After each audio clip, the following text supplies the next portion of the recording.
You can adjust these clocks downstairs, the clock is, I have 8:33 on the computer. okay. It's a little. All right. I call the June 25th, 2014 Carroll County Commissioners meeting to order. We will have public input, but we'd like to get going on the auditor of our records. So if, Ron, if you come up, and Kathy, come up also.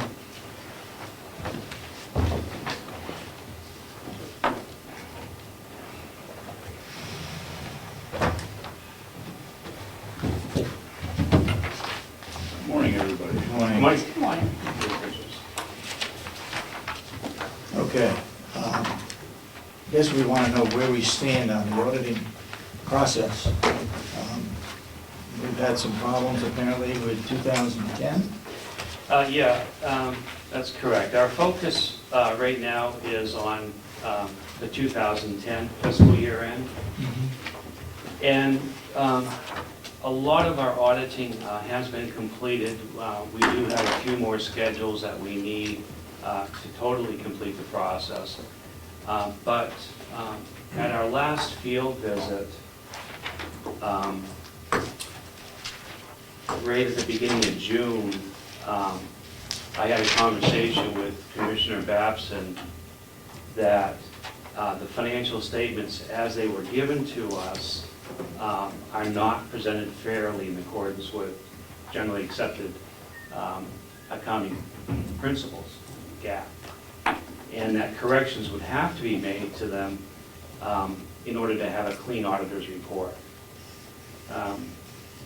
Commissioner Babson asked if I could just put that into an email, send it over, and show you the corrections that would need to be made, and I did that on June 10th.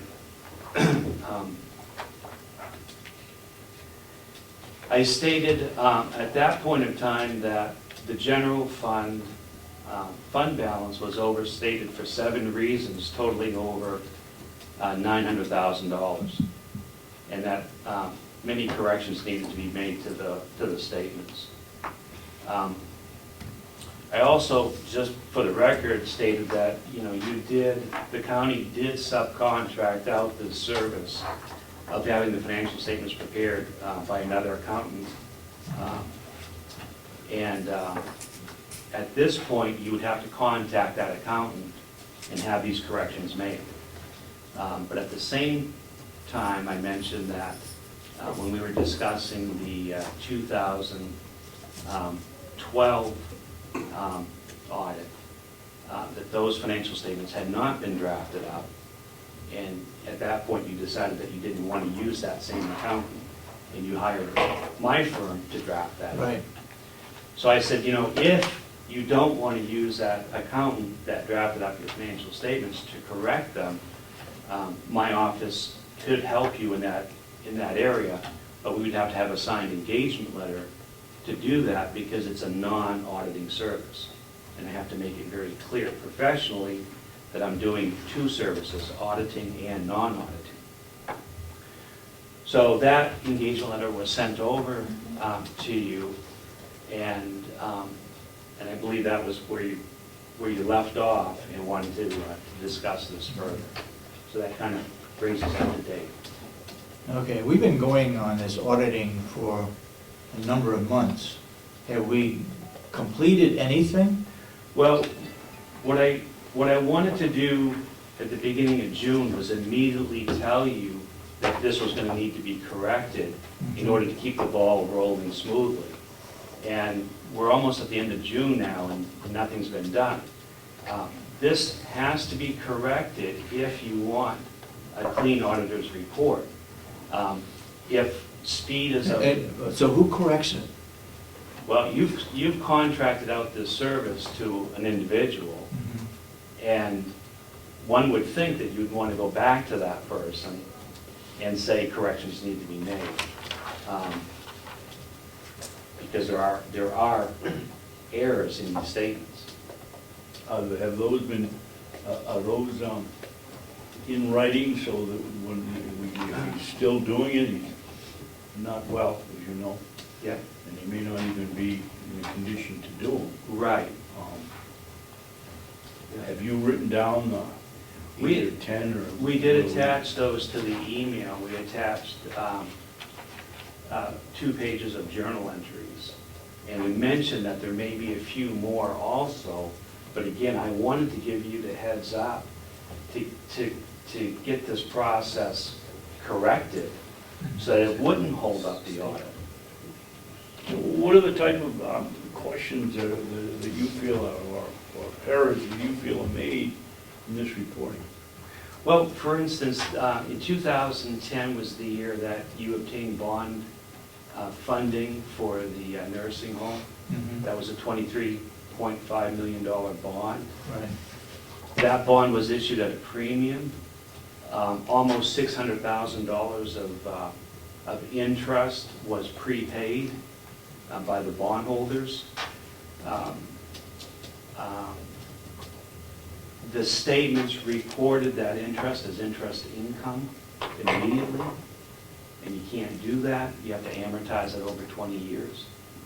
So your fund balance for that one reason is overstated $600,000. The general fund revenue. Brought it into revenue in the general fund.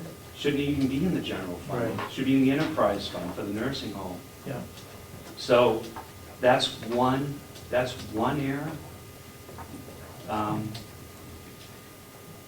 Another big error is prepaids. You have prepaid insurance, prepaid health insurance, and you also have prepaid dental insurance. Mhm. Combined, they're on the financial statements at over $500,000. There's absolutely no way you have that much prepaid in health insurance. Mhm. So when we, Was this done by our department, or was this done by the financial the auditor? financial statements were prepared by this contracted accountant who corrected a lot of accounts that you have, Mhm. but maybe didn't correct them all. The county should reconcile its accounts to detail. So you have a computer system that maintains account balances, that should be reconciled to detail, no matter if you have an accountant prepare your financial statements for you. Mhm. That should have surfaced a long time ago, that that account does not make sense. Right, so it was in the wrong line, in the wrong, Well, you're calling it it a... was filed wrong. Yeah, you know, if you have $500,000 of prepaid insurance on your balance sheet, but that value is not there, Mhm. then it's basically an expense, an insurance expense, which drops your fund balance. So what we're saying is that these adjustments, for all these different reasons, will drop your fund balance by over $900,000. Mhm. So these are some very, very material discrepancies in your financial statements. Mhm. If we were in a time crunch and you had to have an auditor's report tomorrow, I would have to issue you an adverse opinion stating that these financial statements do not present Mhm. the financial position of the county at December 31st, 2010. I am allowed to let you correct these statements, and then in the approach of trying to get a clean opinion. So you can go back and correct them, and that's what I'm proposing right now, is I don't think you want me to issue you an adverse opinion on the statements, because they basically say these statements don't have any value. Mhm. But that's what I would do as an auditor to complete my job. Okay. So, Well, Ron, how do we get Mr. Lyford to agree that these are in the wrong place if he's the one that put them there to begin with? I guess you'd have to show him these first. He is operating as your accountant. I would imagine that if you show him these adjustments, he would say, okay, I'll make the adjustments and I'll reproduce the financial statements. Now, again, earlier we had this discussion that this gentleman is very ill and is possibly in the hospital, and you didn't think that you were going to be able to have him do much services for the county. That's why I gave you an engagement letter after we discussed, saying if you want us to do it, to keep this thing moving in the right direction, we certainly are willing to do that for you. But I do have to have an engagement letter where it's clear that I'm doing an accounting service for you and not an auditing service at this juncture. But you're more than welcome to contact him and have him make these corrections that I have today. And I may find more. I'm not saying this is 100% of them. This is where I stop the process to give you the heads up so that we could continue the process. Have you looked at any of the previous ones, like 209? Were they done properly? Some of these adjustments are what we call prior period adjustments, and they do affect the prior year. For instance, when I explained that prepaid insurance is overstated in 2010, I went the extra step to see what if 2009 was overstated. That year's already been audited, and it is overstated. So my adjustment calls a good chunk of that discrepancy a prior period adjustment. Shouldn't Mason and Rich have picked that up? At that time, Mr. Lyford was working for Mason and Rich. You had it audited, but So we can't trust the auditing? Is that what you're saying? well, I'm not going to that to that conclusion because I don't need to make that conclusion. But all I'm hired to do is 2010 right now, and I know that these balances need to be adjusted. I have a question. Go ahead. I was told by category, I believe a few weeks ago, that the 2010 was done by Mason and Rich. They did the financial preparation, and I think you showed me a record that they were paid like $7,000. So if it was done by Mason and Rich, why is it not going back to Mason and Rich to do the corrections?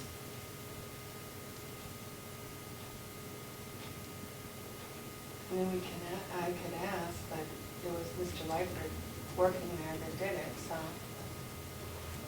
But was he not? I mean, somebody has to contact Mason and Rich if Mr. Lyford was their accountant at the time and the errors were made. Just, I would think. Okay, so Mason and Rich did the audit, Did the financial. did the financials for 2010. So it can go back. Then why to the- don't you get in touch with Mason and Rich? And you've given Kathy what is needed to be corrected? Well, yeah, I did. The original email went to Commissioner Babson, Okay. and then I think you I asked, didn't get one. didn't you ask me to forward you a copy? Maybe Kathy Armstrong did, maybe. Yeah, well, that email can be forwarded over to them because Commissioner Babson has it, and it has the adjustments that we see need to be made at this point. Okay. And I got it, and I didn't feel I could actually do it, so I had it sent over here.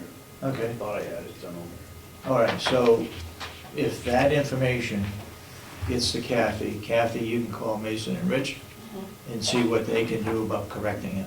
And if they can't do it, then, Then what happens? But Then- how they cannot do it? you know, Go ahead. Good question. This is a treasurer. Hi, Jeff. A question, you're stating that the prepaid health insurance is overstated and that it should be picked up as an expense. Now, that obviously is going to affect what was presented to the state for tax purposes. So 2010, from a state standpoint, has to be re-audited. And what's the effect on 2011 and then 2012? Because if we're picking up the same numbers every year with the same type of process to create that prepaid, it appears that maybe it's been growing over the years as being overstated. If you're gonna be picking up an additional expense, we've got to go back to DRA and have them look at the forms that were filled out in 2010 to do the tax calculations. Same thing for 2011 going forward.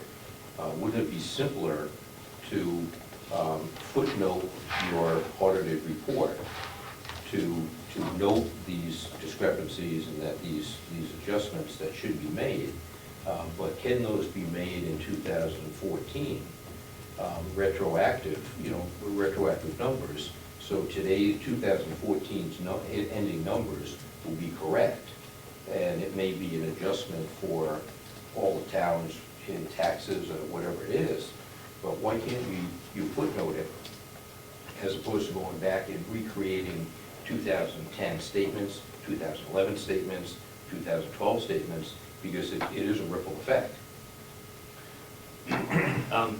Well, first of all, what we're trying to accomplish is to audit financial statements. Yeah, I understand it. And the peripheral reporting that you do isn't the focus of this project right now. I would recommend that you tell the state after the audit is complete that the form that you did file with the state was incorrect. These financial statements for 2010 either have to be correctly stated or they're not correct, and then the auditor's report will have to state that they're not correct. So we can't have the state reporting that took place affect general purpose financial statements. So these have to be presented in accordance with accounting principles. We're doing a 2010 set of statements. Those statements are either correct or not correct. We can't say that it'll get corrected in 2014. It has to be corrected now in order to have a clean opinion. Then we have to know then what the effect is in 2010, 11, and 12.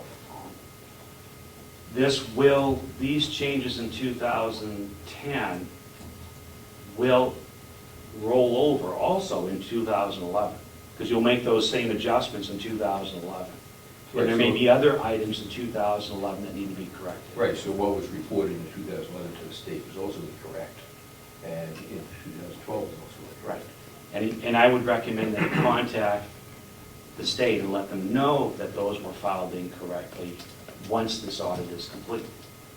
And what they will do with that information, I can't tell you what they'll do with it.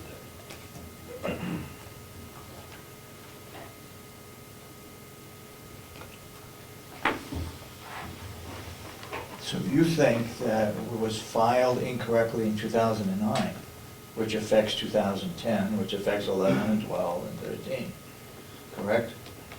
So way back, 2008, 2009, Well, you think the same corrections were not made? In this one area of prepaid insurance, Yeah, it appears that not only is your 2010 balance misstated, but your 2009 balance, which has already been audited, was misstated also. right.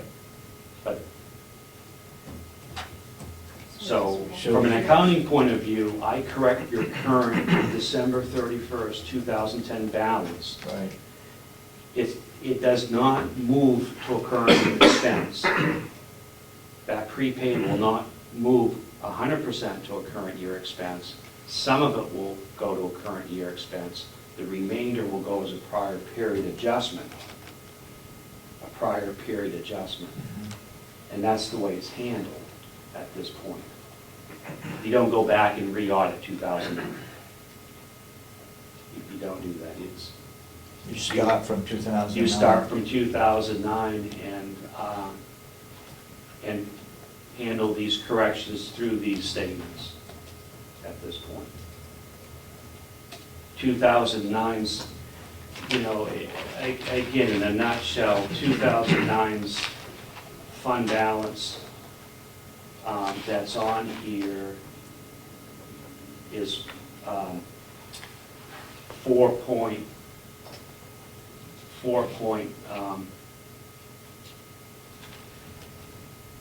over $4 million, and it will get reduced down by this 100,000.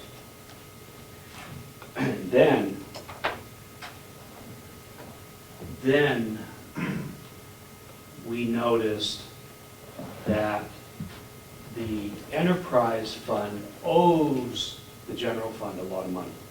Now, that's common with a nursing home, because the nursing home has difficulties paying its bills, and it borrows money from the general fund.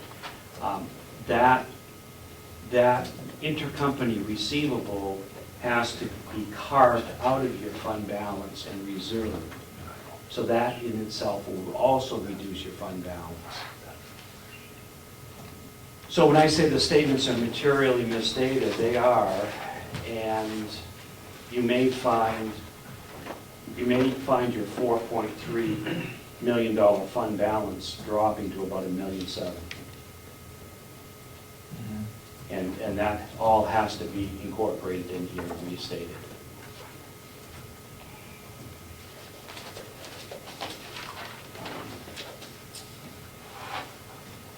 Do you think, from what you found, were there any wrongdoings by us here at the county?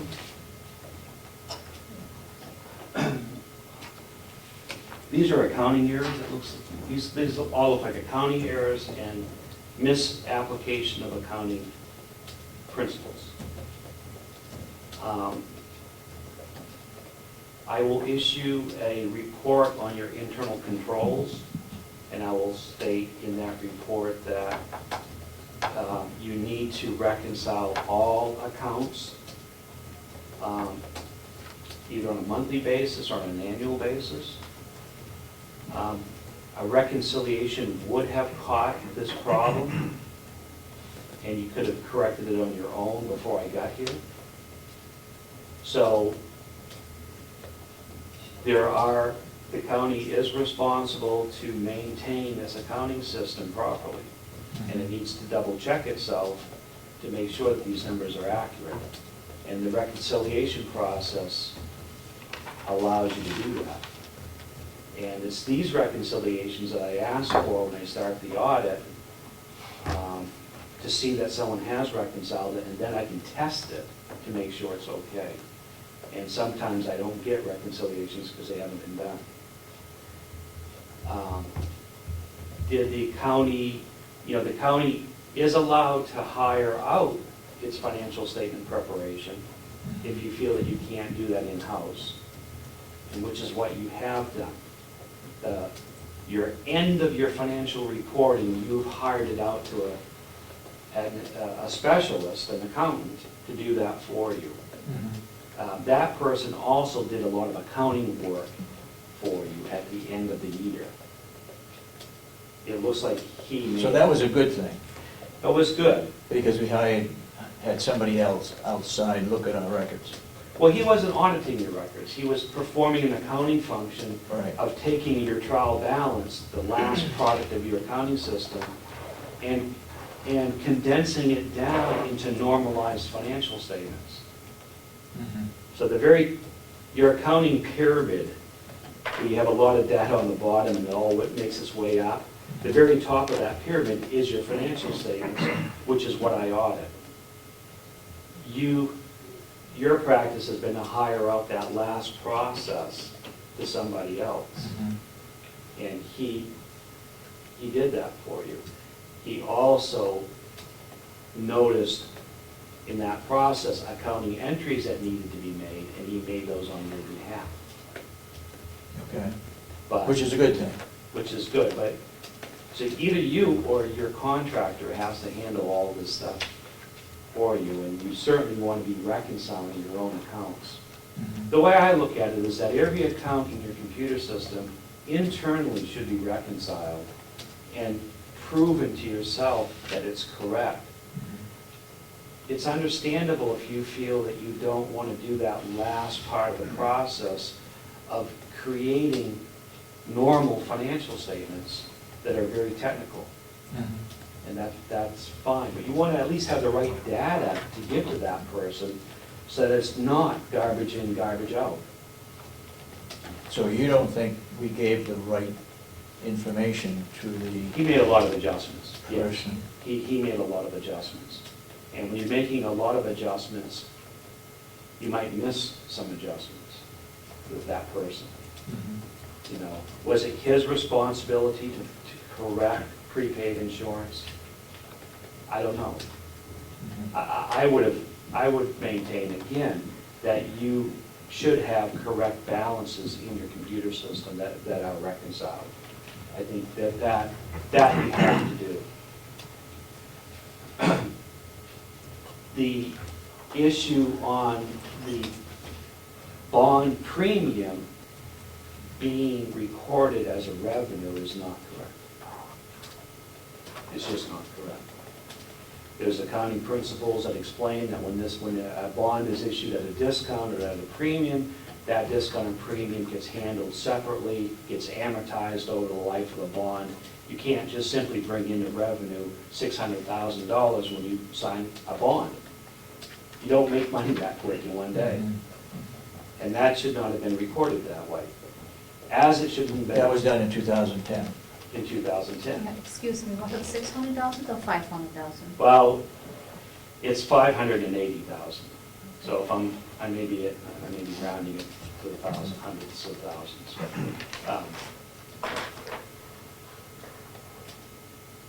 So that in a nutshell is where we are.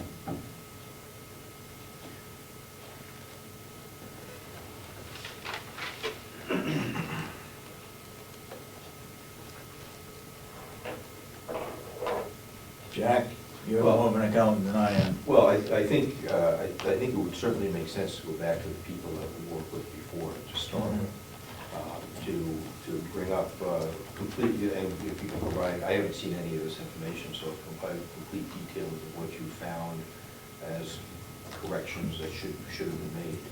To go back to the firm that we used before, see if there's somebody internally there that had, I'm assuming they have other accountants that are in this firm that can go back easy enough and pick up this gentleman's work papers and say, what did we do?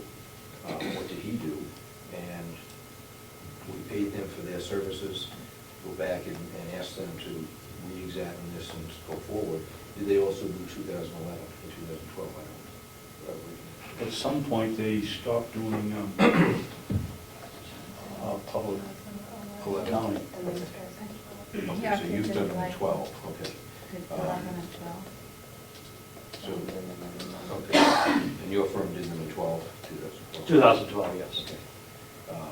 So, I guess that, that kind of poses the same question. Now that you're ordering in 2010, you obviously prepared incorrect statements in 2012, based on what you had, or you're just doing them now, 2012. We're doing it now. So we know that whatever adjustments are made in 2010 need to be incorporated in 2012 Okay, before. so 2012 isn't completed yet. Correct. Okay, got it, okay. Yeah, I would recommend then we go back to this firm, see if they have another internal accountant that can pick up John's work and find out where he's made, what his paperwork and work papers show, what adjustments you're recommending that should be made, and put it on their responsibility to give us corrected statements. And if they can correct the 2010, they should move forward. If they did 2011, make the corrected adjustments in 2011, so the ending balance that you get ultimately for 2011 are your starting point for your 2012 numbers. So you have correct starting points for 2012. So once 2010 is done, and done correctly, then things should move along faster? That will then allow us to go back into our 2011 audit, which we put on hold when it got discovered that 2010 had not been audited. So we're going to go back into 2011 and pick up where we left off. I don't know at this point how many errors we're going to find, if any. Right, and then we'll report those back to you, and if they need to be, I will try to keep this on a fast track, there's no doubt about that. I want these things done. We're doing many years at once, but I have to do it sequentially. Yeah, we have to ask for a fast track from the From them, firm as well, right. to get 2010 corrected. Right. What effect that has, I mean, they basically have, they have all the information for 2011, so if they can correct 2010 and have good starting balances for 2011, they should at least be able to correct 2011 based on what they have, the information they have. Right. And then you could look at the 2011 to see what other adjustments you may recommend at that point. Right. But we've got to get them on a fast track to get 2010 corrected to start with. That's priority. But I think it's certainly the responsibility of the firm that we use to find somebody in-house to pick up Sean's work papers and say, okay, you know, and once they have your recommendations on what you found, to go back and say, yes, they agree, maybe they don't agree, whatever it is, but, you know, you found some accounting inaccuracies maybe that you feel need to be corrected, and an accountant working with GAAP should certainly understand where you're coming from and be able to make those corrections and move it forward, so. Okay, good. Let's take the scenario that Mason and Rich says, we're sorry, Mr. Bulio, but our figures are correct. You say we're sorry, Mr. Mason and Rich, they're not. Who do we use for an arbitrator? I issue my report that says that these statements are not correct. You've hired a professional to give you my professional opinion, and that's my professional opinion, and that's the product I'll issue. Okay. Yeah, and in all honesty, I don't think it should be, I mean, if you're talking about accountants using proper accounting procedures, there shouldn't be that end of the, now, there may be some minor things that you guys can discuss and say, okay, well, that wasn't really material, let's leave that little piece alone. Right. There may be some small pieces. Right. But when we talk about big numbers that are Right. material, those should be quite obvious. Right. If we're talking about a few $1,000s, that's an immaterial thing If- that. Right. You know. If these items were just a few $1,000s, we wouldn't be sitting here right Right. now. I would be moving right along. Right. I can move around small items. Right. Yeah, if they're not material to the end of the day. Right. Then that's certain, and if they come back and say, yeah, you noted a whole bunch of things, but this little one, I don't. Right. It's like, fine, you guys can agree on that. Right. But the big numbers have to be corrected, and then you move forward from there. So it shouldn't really be an issue if they can get somebody to get the work papers, go through them, read through your scenario or what you need changed. I don't see a reason why they can't move this thing forward fairly quickly and get these numbers corrected. Okay. So you got that information from Ron, I assume? He sent it over here. So you get it to Right. Kathy, Kathy, you get it to Mason and Rich, Right, and see what they. Yeah, and I'd like. You sent it to copy of Kathy, so I right? can- That's right. Okay. I could call them. Your company sent it over to Kathy after I talked to What you, if right? they say they can't? I thought it was Kathy. What if they say they Yeah. can't do it? Right. But I had to get it. I mean, I'm just, you know, Well, the devil's advocate, obviously, if they can't do it, I think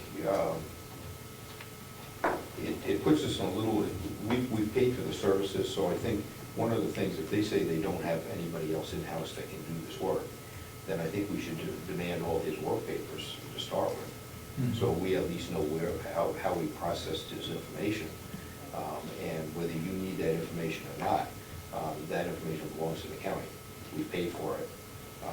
We should have copies of all the work papers that created these numbers, and maybe we can try to understand also where they came from. But I can't imagine, unless they're not an accounting firm at all, that they don't have an accountant in-house that can pick up the pieces. Yeah, my understanding with this 2010 year was that John did the work, but John was retired from that firm. That's kind of where we were. Is that correct? I mean, it came from Mason and Rich.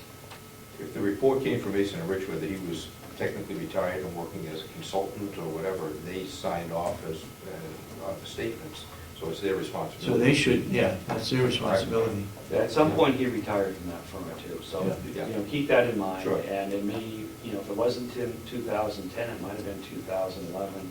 Yeah. So there was some kind of confusion there of what party was doing what and who was with who. Okay. So keep that in mind. We signed a contract with Mason and Rich.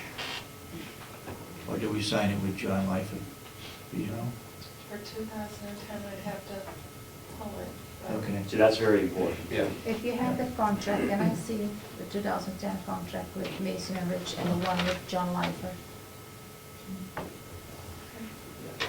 Commissioner Babson will pass the information that's been presented to you. You already got it, David. They sent it over to him. The letter, the email that I sent back to him, and I said, please send over, you sent it to Kathy Armstrong, or Kathy Gary, did you not? One of the Cathys got it. They already got it. Okay, all right. So get in touch with Mason and Rich, and then we'll continue on with whatever they say, whether they can do it, whether they can't. We want the refund back if they can't do it. They were paid to do the work and didn't do it. And we'll go from there. Yeah, but John Lyford was also paid for 2011 and 12 to do the financial statements. And we didn't go anymore 2012 with John Lyford. Mr. Foley is Mhm. doing that. Mhm. So we should get a refund also back from John Lyford for 2012. Okay, start with Mason and Rich for 2010. See if we can't get that straightened out, and then we move forward. Okay? Hasn't John Lyford already provided you with the information? That was where we get going on 2012 and 2011, and it was very slow getting the information out of him. Yes. So that's already been provided, Commissioner Kenney. No, that was the 2011. And That will 12. take a long time. No, because he is doing the Well, 12. what have you got? Never Did you get provided 11 and 12. 12? Did you get 11 and 12 information? The 11's financial statements we got. And then when we determined that in 2010 had not been audited, you then got the financial statements for 2010. Okay. So both years, somebody did those statements. I don't know if it was Mason and Rich, I don't know if it was, I was under the impression it was John Lyford on his own. The 2012, who gave those statements to you? Did you get Yeah. statements from John Lyford? My client, From which is the 2000 county. From 2012, did you get statements? 2012, no. Oh, okay, that was the question. 2012, you've hired my firm To do it. Yeah, but you see. because of the difficulty that you were having in getting this information.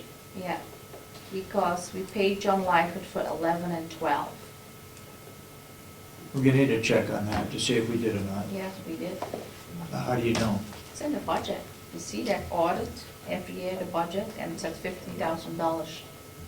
Well, That's we need to check it out. about the budget. Okay. I guess any further questions that we need to, what? Representative? Yes, thank you. I was just wondering if it's the commissioner's intention to now contact DRA, since there appears there might be some town tax implications, and what action items do the commissioners intend to take? Well, I think we need to get 10 straightened out, and we'll see where we are then go to DRA. We don't want to get into a discussion here, but go ahead, Damon. I was just wondering if this means that we're in far worse financial shape than we thought we were. I mean, it sounds like we have less fund balance.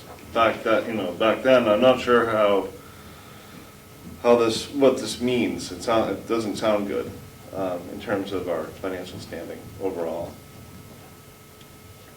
It looks like the preliminary is that we have less fund balance than we had shown. Do we have any? I mean, 1.7 million, do we have it? I thought that might be the extent of it. Do you have any? Yes, you do. And a rough number would be 1.7 as we speak today, but it's not the 4 point whatever that was on these financial statements. So in other words, we have 50% less than we thought we did. roughly. roughly. Well, that's, it's all an estimate, we don't know yet. We're not totally done yet either, so,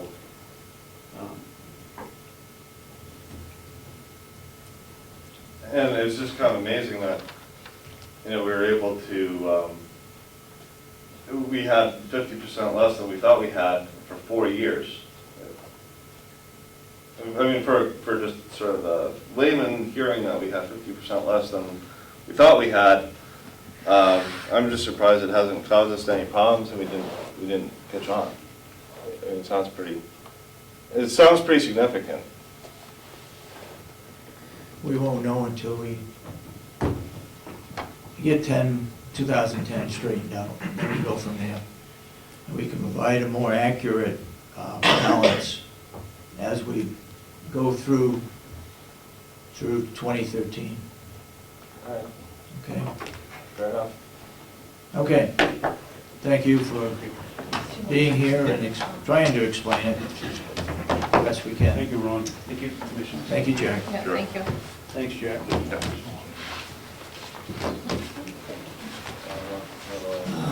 Let's see.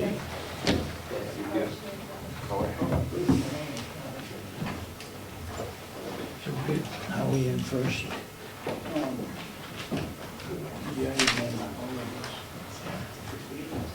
Debbie, we're gonna skip over you for a few minutes.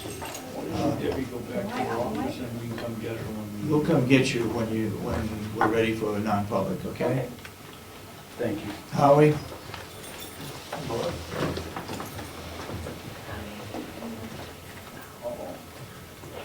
That's a tool. Yeah. So there could be no answer to the questions, and it could be resolved. Thank you. I'm not planning on saying anything. Good morning, Commissioners. Yeah, good morning. Along with me is Bob Murray. So I know you know that. It's a signature copy. That is a reference copy. And another reference copy for, we're here because we have Bob has a number of contracts that are coming due. And even though they're below the $5,000 threshold for a unanimous decision, they are up for renewal. And Bob's been very aggressive in negotiating, essentially keeping all at the same rate as previous years, with the exception being for when the scope has changed, when we've added vendors to do something more as part of their contracts. There's been some incremental increases because of that. Tri-state fund. So there is some fire services contracts. Yeah, there are three: fire, Pest security, services. and pests.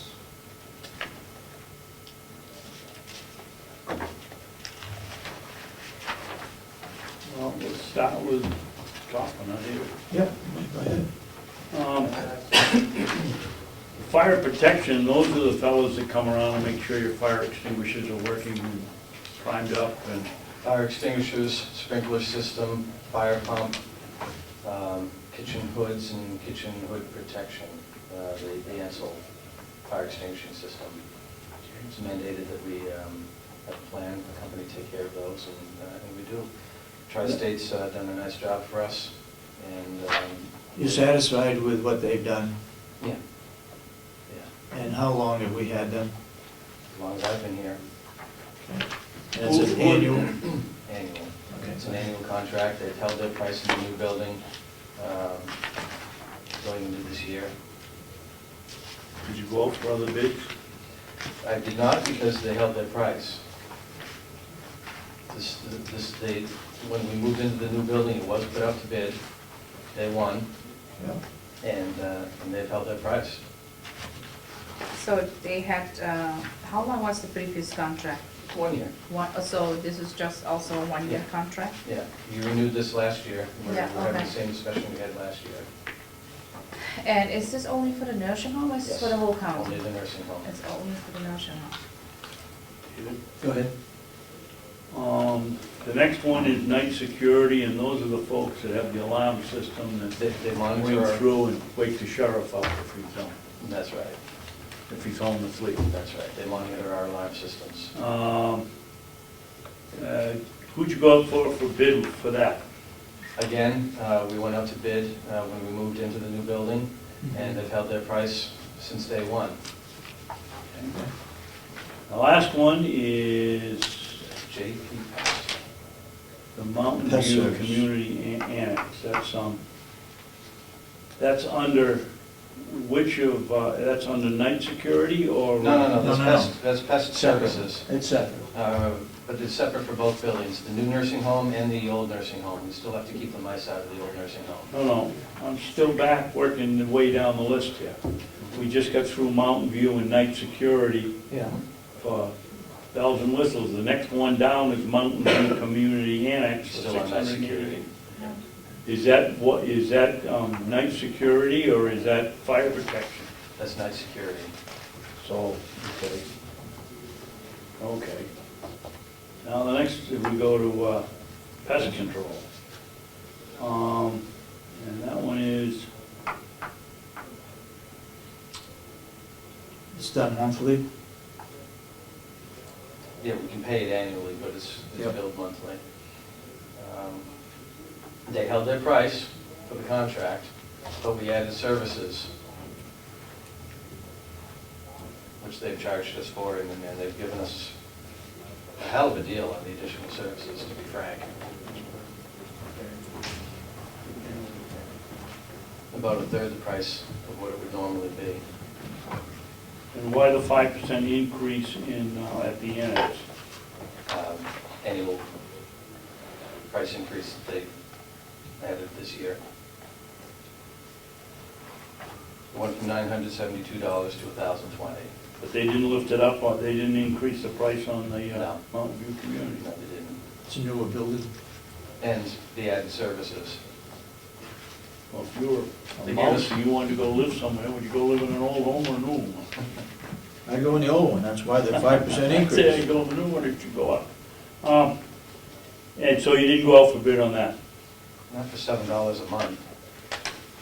What? Or whatever the math turns out to be. No, I mean on the whole JP Pest Service. You didn't go No, out. because they held their contract price with the exception of the additional services that we asked for.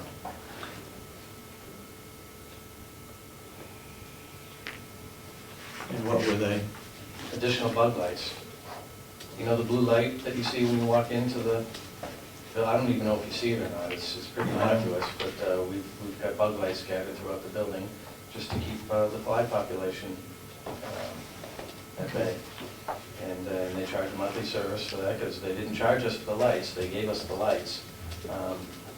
And I guess they recoup some of their costs by charging us a monthly fee. The normal monthly fee is $20 per light. They're doing it for a third of that. $12.50. Okay. What's your privilege? Well, on the definitions of going out for bid, technically, what is going out for bid? Can we call 4 other people and say, do we have this service that we need bid on?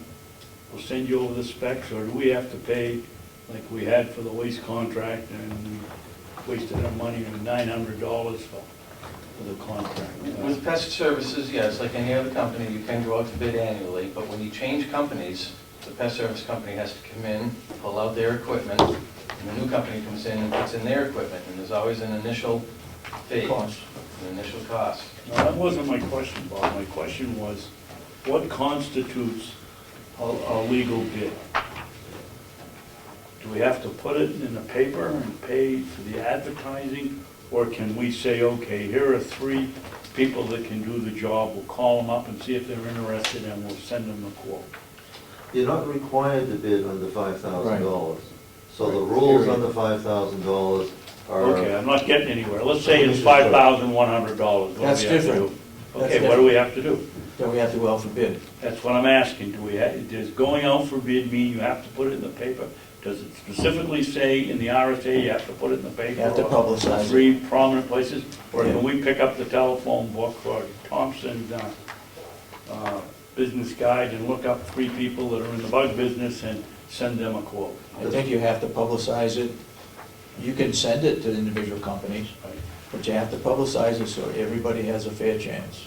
I agree with Commissioner Over Sorensen. 5,000. So that you post it, you publicize it on the website, you put it in newspapers in the That's what I service want. area, but you also invite, you request proposals from qualified vendors. Yeah.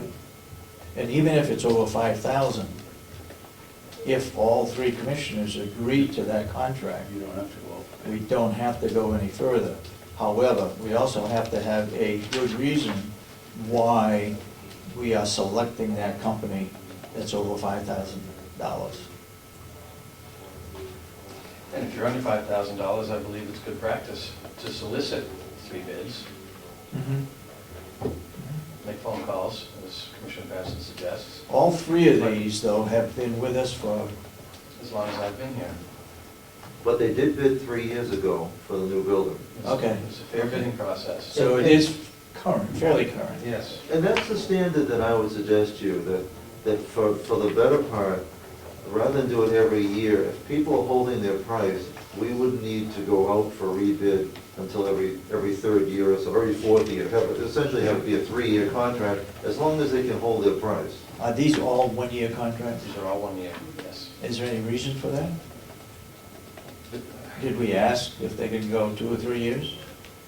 Yes, and, you know, I know in the past that we've done 3-year contracts with the stipulation for years 2 and 3 that based on delegation funding, as long as they put that line in.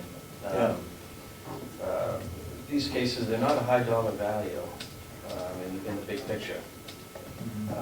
Most companies are reluctant to do that because they want to get a little price increase. A couple like this 5%, I mean, that amounted to $6 or $7 a month. Yeah, yeah. Well, let's move this along. What do we want to do here? I'll make a motion that we sign the 3 contracts, all for 1 year. One with Tri-State Fire Protection, one with Night Security, and one with JP Pest Service. Do I hear a second? May I make a correction? What's There are that? actually 5 contracts to sign, 3 vendors. Okay? We signed the 5 contracts with 3 vendors, or Tri-State Fire, Night Security, and JP Pest Services. Do I hear a second? Yes, You second it? yes, I second it. Okay. Any further discussion? Yes. Go ahead. My gut feeling is to go out for bid, but my other feeling, common sense, that if this is a 1-year deal and they haven't gone up on the prices, and we're getting a very minimal inflation rate, so they're doing better than inflation increase.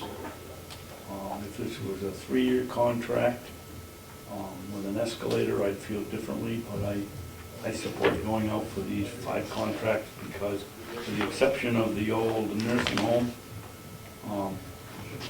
that brings up another question. It makes sense to go for a year at the old prices. What happens on the new nursing home if the wings come down? The old one. The old one. Might shave a few dollars a month off. Well, going up 5% to taking care of the increase in mice. If we take down 2 wings, how about taking it down 50%? I'll certainly ask the question. Start with 75 and see what we can sell for 50. All Never hurts right. to All ask. those in support of the motion, then, say aye. Aye. Can we, Oh, you got a question? yes, can we just add the numbers in, that we have the Tri-State Fire Protection, I believe it is $4,994. Night Security is $3,278. Mountain View Community Annex, 688. that is $688. And the GP Pest Service is $4,260. And the annex And the is, annex, 1,020. $1,020. Okay. Ready for a motion? I mean, for We a already vote? did that. All those in support of the motion, say aye. aye. Aye. Then so voted. Thank you. Howie, you got anything else? Only looking for a commitment from one or all commissioners for the car show this Saturday, to make the decision and the presentation of the Commissioner's Choice Award. Sandy. So this Saturday, You yeah, gonna so I'll be here sign Saturday? now. So. Yep, it's The car show, what is the time again? 11 to 2. 11 to 2.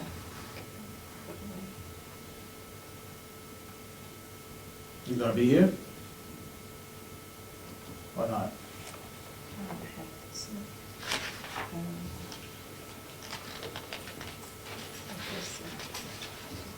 But we have a trophy, and the commissioners get to decide their favorite car using the qualifications of their choice. It could be the brightest, it could be the biggest, it could be the smallest, it's whatever you choose as being your favorite car of the day. I have funeral that day to attend, and I don't know how late it is, but if I'm early done, I will definitely come. I'll do it. Okay. Commissioner Babson will be here. I need someone here. Anything else? That's actually all we have. Okay. I get the other matter with Deb when. Oh, you're coming back. We're coming back to that, so Okay. whenever that works. Okay. I got thank one you. other thing, Howie, we spoke about it last week, but it even looks nicer this week, is the work of Home Depot. Isn't that wonderful? What have you done to thank them for their contribution? Have sent them a letter. We also got very good press. We actually got a nice press release. And we're gonna be doing more. We're actually gonna be getting a plaque when it's finished. We're still waiting for a second step, which would be to put the service plaques on top of those posts. And then when Home Depot has their district or their area representative in, we wanna have them back for a formal dedication and another public recognition. How about just a small banner stuck in the ground out there for a month or two, thanking Home Depot for their generous contribution? We are gonna have a permanent plaque with the idea of something temporary. You know, get one of these that makes the banners, and they're not very expensive, and put a couple of poles in, and, man, I think it's very generous and it looks beautiful. And there's a follow-up part of that project that is coming with Bob working with Wayne and with Jason, and the center island now looks a little dowdy by comparison. So we have the bark mulch, but we're gonna take more of the plant material from the old nursing home, more of the hosta, and kind of transplant some of those bushes and dress up that center island. And then you'll have the main flagpole area, the center island, and now we have the daylilies going down the sides along with the benches. So it makes a very, very nice presentation. When are you gonna start the inside project with the Parsons Construction Company? That has started. That has started, actually. The construction of the cabinets is still on order, and we're not going to tear any walls apart until we have the cabinets in place. They're still, I don't know, about a month or so out. But Okay. the electrician has already started. Okay. And soon we'll be Plumbing? That'll happen around the same time with the cabinets. Same time. Yeah. Okay. Yeah, when the cabinets are right, that's all we were waiting for, is for the cabinets to show up. And when they show up, the things are going to happen. Okay. Soon we'll be moving the wheelchair gliders, the swings.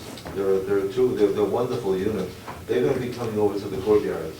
So we've been working with the Garden Way Committee, working with Bob to figure out how best to do that, where they could go, what kind of concrete pad it needs and how to do that. And that'll all be coming together, in a matter of weeks. Okay. I apologize to you, Bob, for not going 2 weeks ago, I guess, to walk through the old nursing home.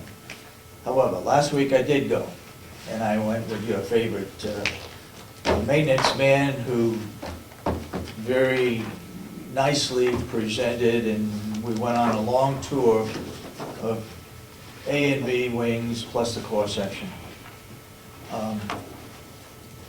I don't know what to tell you, to be honest. I mean, you've got a lot of stuff, and the stuff has to find a place to be stored. I agree. We can't compress it into 2 or 3 rooms, because the whole wing is coming down. You've got bariatric, wheelchairs, beds that are not being used, but they gotta have a place to be stored. That's one big example. The headboards, oh, I know, the other electric beds that we have, some people are using recliners, I was told, and so we need to store those someplace. And there's a number of those, and there's a number that are being worked on to be fixed, new headboards or whatever. I don't know, you know, it's easy to say we ought to keep a wing. But we have already agreed that we would take down 2 wings. And I don't see, I think there's a lot of stuff that could be getting rid of. That, all those computers and all that old stuff there, we need to get it out of there. It's all gonna go anyway. Let's move on some of that stuff and get it cleaned out, and then we'll take another look at it. So that'll free up about 5% of the space. Well, I know it, that's the problem, and like I said, you've got one room that's full of headboards. Now, those headboards could be used to put in another room, but that means we still have to save that room.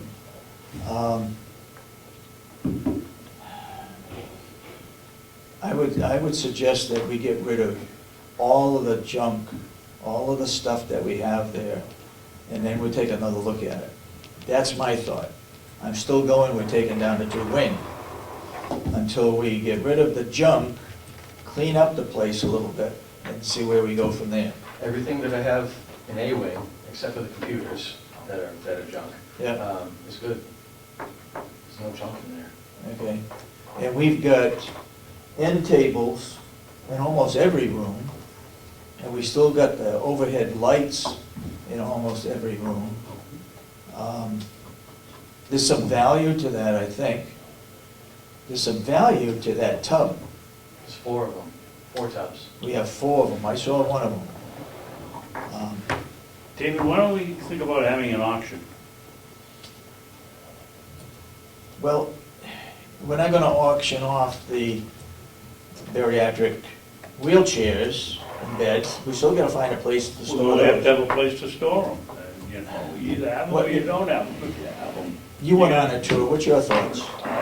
I think I've said all along, it's crazy to tear something down that you may have to rebuild again in 10 years. Now we don't even have to wait that long. There is no storage in the new building, and we need to store equipment, whether the delegation likes it or not. Unless you want to keep buying new every year. Just to clarify, you just said no storage. People are going to jump all over that statement, I'm Well, sorry. there's not a lot of storage. We have for what closets need. that Yes. we store day-to-day stuff in, but for Yeah. this long-term storage of durable equipment, that we lack in the new We nursing. don't have it. Exactly.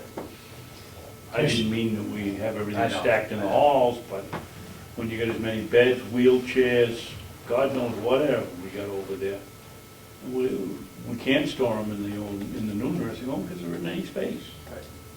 Commissioner Kenney, you went on a tour, what do you think? Yes, I had a tour and Al did a fantastic job. He just knows precisely what is in every room and in every box.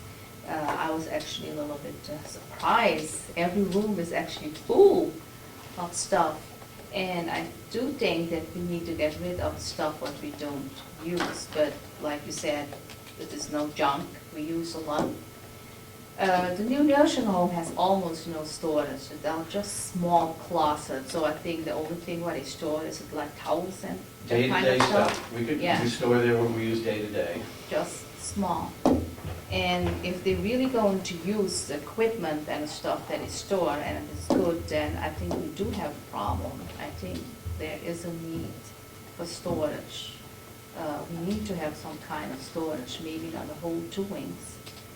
And it is all spread out, I see. Each room, they have stuff in, but it is not all full. So I think if you maybe combine everything and get rid of the stuff that we don't use. Are you in support of keeping 1 wing for storage? Oh, is that a question? Oh, I didn't know how to answer that question. That's what I'm lobbying for, it's just one That's what he wing. wants, is 1 wing. Um, And as you said, they've got stuff in every They room. have, he said it is not junk, so if it is not junk, we No. store it somewhere. And there's nowhere in the whole county complex, the other buildings, there's no storage anywhere.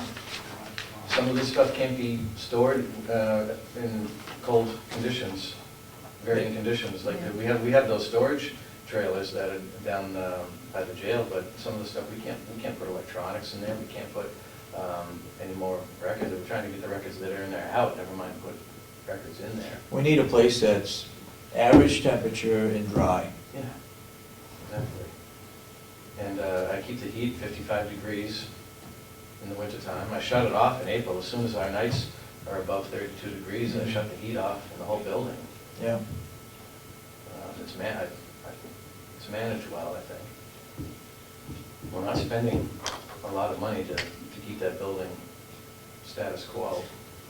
Does the A wing leak, Yes, can it be fixed? yes. I And- mean, fixed meaning, can you fix it? Or do we have to have a company Well- come in to put a new roof on? All along, I've been going up there a couple of times a year, since I've been employed here 3.5 years, a couple of times a year, going up there with a bucket of Tar? roof goop and patching, Yeah. and that's been getting us by. We can still do that. And just for your information, I've had 3 contractors recently look at the roof, and they're saying that, why do you want to replace it? And I said, "Because-" Which roof, the core section or the wing? Oh, the whole thing, the whole thing. They're saying that a lot of that roof can be repaired. They think that we'd be better served by repairing rather than replacing. These fly-by-nighters, or are they people that know No, what these they're talking are, about? these are general contractors. But we don't know how much the cost is going to be. That's right. The repair cost is maybe almost the same as a new roof. There are a lot of leaks up there, but they seem to think that they can fix it. I'm a little skeptical because long-term, does that leave me in the same position of having to go up there every couple times a year with a bucket of Sure. goop? Job security, well, Yeah, well.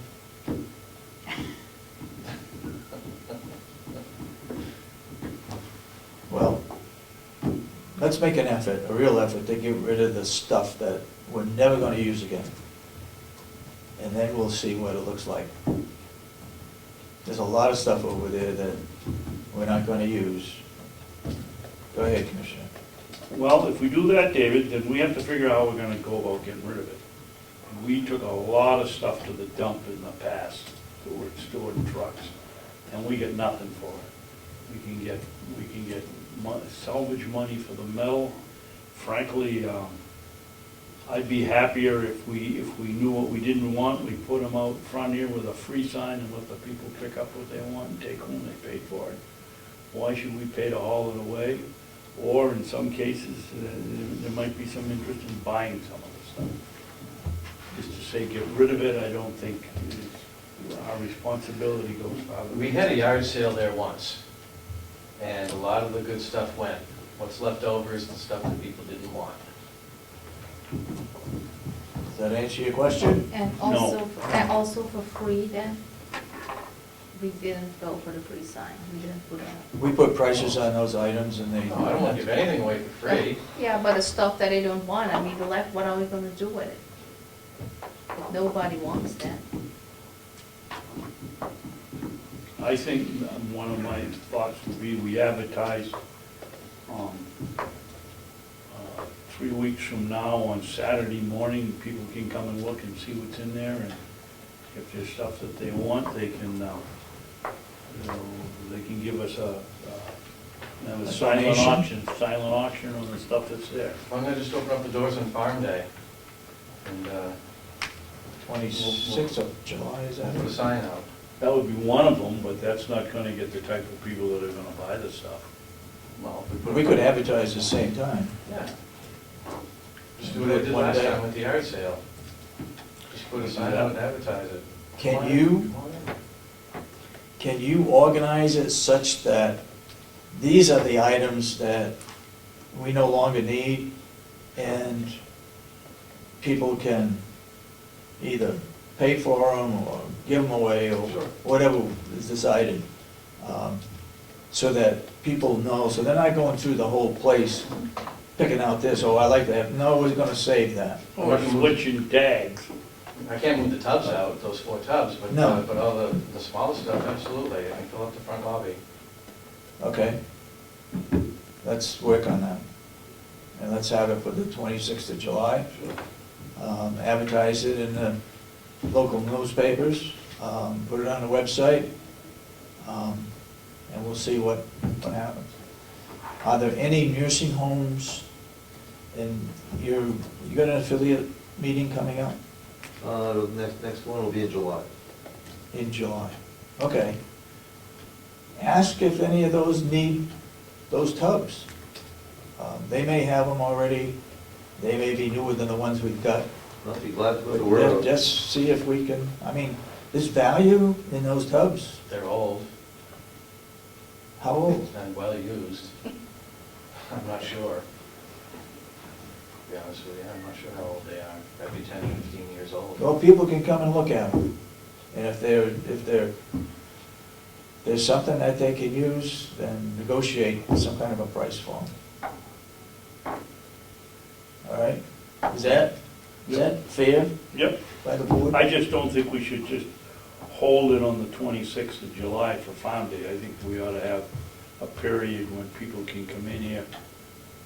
You know, not everybody works the same schedule, and there might be people that want to come in here from 5 to 6, 1 or 2 nights, 2 weeks in a row to take a look at it, or 7 to 8 in the morning. We should make ourselves available to get rid of this stuff. You take care of that, Bob.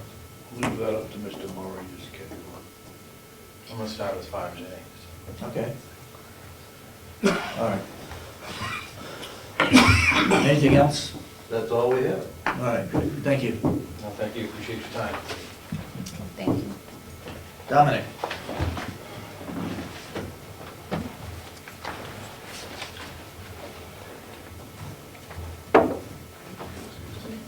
We've got to come back. Oh, yeah. We gotta get going too, we don't wanna miss that first part of score off. Yep. Okay, what have you got first?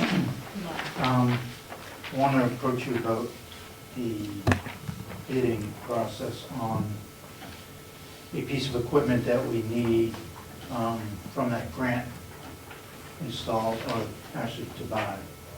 The grant was for the updated software and for the information hub for the county, so that all the area police departments could access it if they buy into it. So one of the That pieces was approved when? The the grant? the grant was just this month, we've got it. But it was applied for, During the budget process. oh, way back. Yeah, Okay, it's fine. okay. So, the grant is here. The first audit or paperwork that I have to submit back to them as far as what we've done is July 17th, which I was hoping to have it completed by then, to be honest with you. So one of the biggest piece of equipment that we need is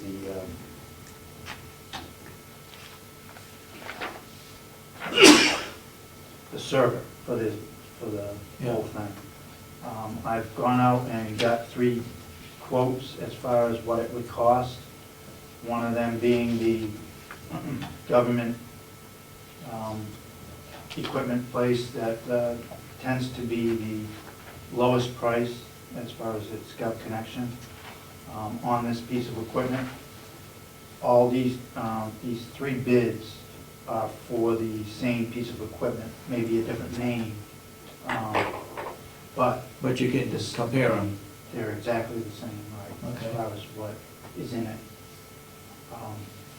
And they're all relatively the same prices. Has IT been looked at? IT has confirmed that any one of these 3 is the piece that we need. So the government connection was one, that was $62.50. Dell Direct was $63.34 and 87 cents. And then Computer Port, which is one of the only local ones, right in Conway, was $62.50. $62.50? Right. Same as Same as the government Yeah. connection. So what are you recommending? My recommendation would be Computer Port, it's local business. It came in tied with the lowest price. Okay. Where was it advertised? We didn't advertise it. I'm coming to you in hopes that we can just take these 3 bids, save the county money by not having to put it in the paper. Yeah. I don't believe we can get it any lower. That would be any savings using the advertisement Yeah. costs and all that. So I have a question. Go So how ahead. do you get this goals? Did you send it out to these 3 companies, what you want? We sent it out to these 3 companies. So you use only 3, correct? Yes. Okay. But these 3 companies are, I mean, valid companies, obviously, and one of them being local, as far as us believing that we're gonna get the lowest price Yeah. possible. I mean, there may be someone $100 lower, but you're gonna spend that easily in the advertisement. And more than that. Plus, I mean, this project has to be done by the end of September, I think. Do you know of any other local companies? No, I thought Northland, but I believe they were, I tried calling that. I think they're out of one was business. They're out of business, right. That was the only other one that I tried to contact. Yeah. Well, what's the board's? Make a motion that we give the bid to Computer Port, North Conway. If you'd be kind enough to put the spec in, to give Michelle the spec, and look at it, so that she can add it into the motion. Do I hear a second? Did you say Computer Port? Yes. Yeah, second. All right, motion made, second. Any further discussion? All those in support of the motion say aye. All right. Aye, and so voted. Can we also add the numbers in, that it is $6,250? Go ahead, yep, I'll add that to the motion. Can I just have a copy of the thing, and I'll pull it up at the, Okay, Yeah. Mr. Chairman, I make a motion that we go into recess for the duration of the performance audit subcommittee meeting. I'll second. Question? All those, Do yeah. you want Deb back for a quick non-public? What's that? So do you want Deb Newland back for a quick non-public? No. No, Go to this we'll meeting. come back right after the performance audit committee is over. That's the. oh, come out of recess and go into non-public? What's that? Can you come out of recess and go into non-public? If you're gonna hang around, we don't have a work session on here, and I get several items that have occurred Well, last week. I have to leave by 2:30 today, so. Okay. What makes you think you're so important? I just put it out there for what I it's can worth. write. Yeah, right. All right, what's the pleasure of the board? What do we want to do? Debbie, are you gonna be a long time? No, Okay, why don't we? Howie needs to be with you? no. No. Why don't we go into non-public, come out, and then we can do the work session? Okay. I also told the sheriff that I was going to let him know he wanted to come for public. He had something for public. and I Oh, told- okay. Yes, he I told does. him, yeah, he Yep. would come back. Yep. All right, could I hear a motion to come out of recess and go into I'll make a motion, non-public we come out of recess and go into non-public for, for RSA 91A, paragraph 2A and C? where do you see that? Oh, there it is It's up on the there. agenda. For 91A, paragraph 2A and C. I'll second the motion. We have a roll call? Commissioner Kenney? Yes. Commissioner Sorensen? Yes. Commissioner Babson? Yes. Okay, we're now in non-public. Okay, we're back into public session. Commissioner Babson will report what we did in non-public. We unsealed, we approved and unsealed some minutes. And then Debbie came in with a personnel issue that spilled over into timesheets, which was just a question of whether we should be using or not with Cronus. And so that everybody knows, we discussed that and said that we would end the use of the white sheets. And that it wasn't appropriate to be in non-public. It wasn't appropriate non-public information. Okay, now let's have the minutes. Public minutes? Does everybody have a copy of them? Yes,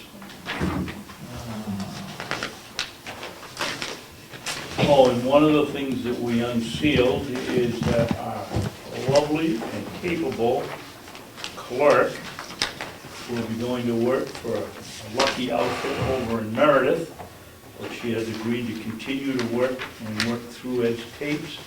So Edward, if you get them out at Thursday afternoon, maybe Thursday morning, Sunday night, Wednesday night, so that she can use them to get them to us, so we can stay within your 5-day time limit, we'd appreciate it. I think we have to check in and if we can do that, if it's going to work long-term and just taking stuff out of the tape. That's yours, I don't- David. I don't Yeah, think but you we need can to, do that. yeah. No, I got it right here. You got it? Okay. Anyway, that was facetious, Edward. She's gonna continue doing it from your tapes, for a month or two, to see how it works, and, or if it doesn't work. So, we'll be using your tapes.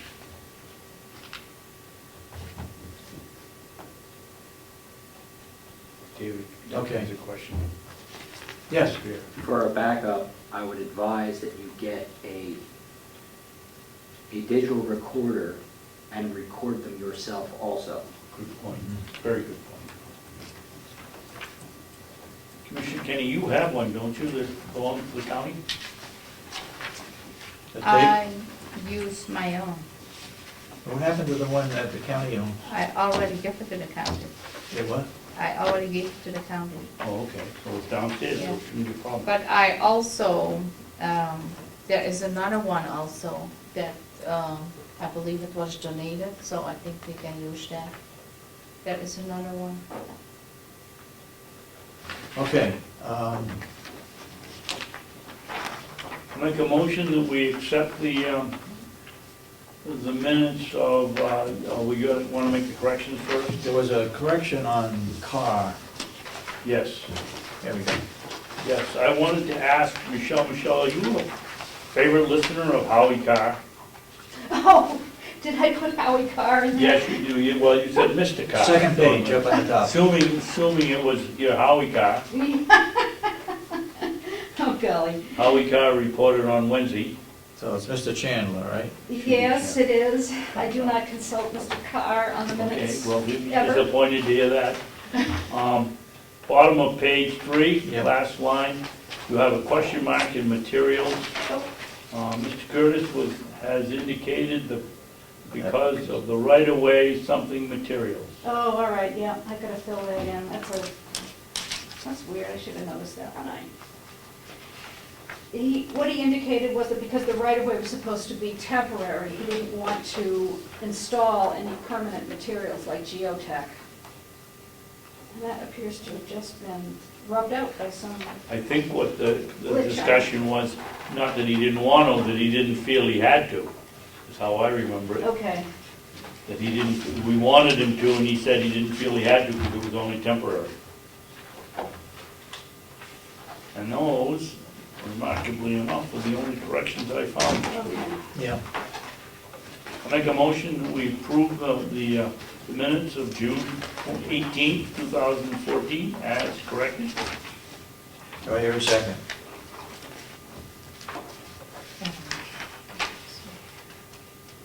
I'll second it. All those in support of the motion say aye. Aye. Aye. All those opposed, nay. Did you vote? Yeah, I. Aye? Okay, unanimous then. Okay.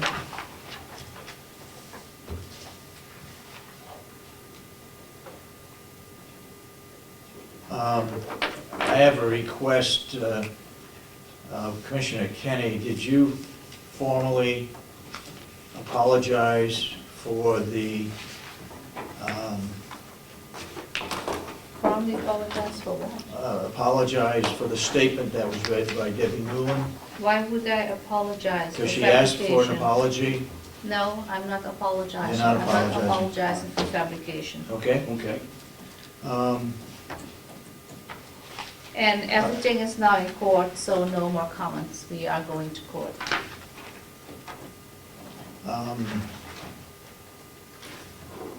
I've got the draft letter here regarding regarding the damaged property. Yep. Yep. But I got a problem because it says it's November 1st.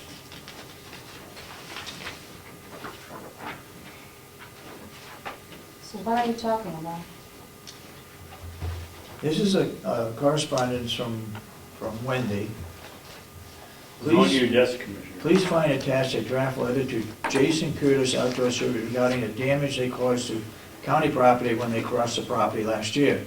I have also attached a copy of the previous letter that was sent to them. Please let me know if you have any questions. Please make any edits and send this out by June 25th to give them 1 month to comply.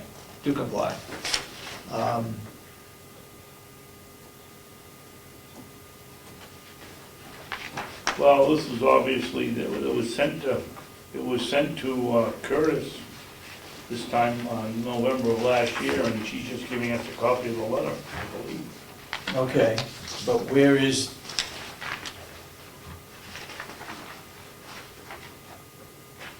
Last page. oh, okay, last page, yep.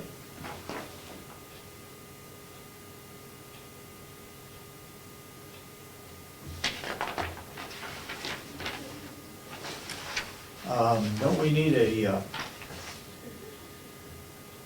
it's dated, and it goes to Jason Curtis, President, but we need to have,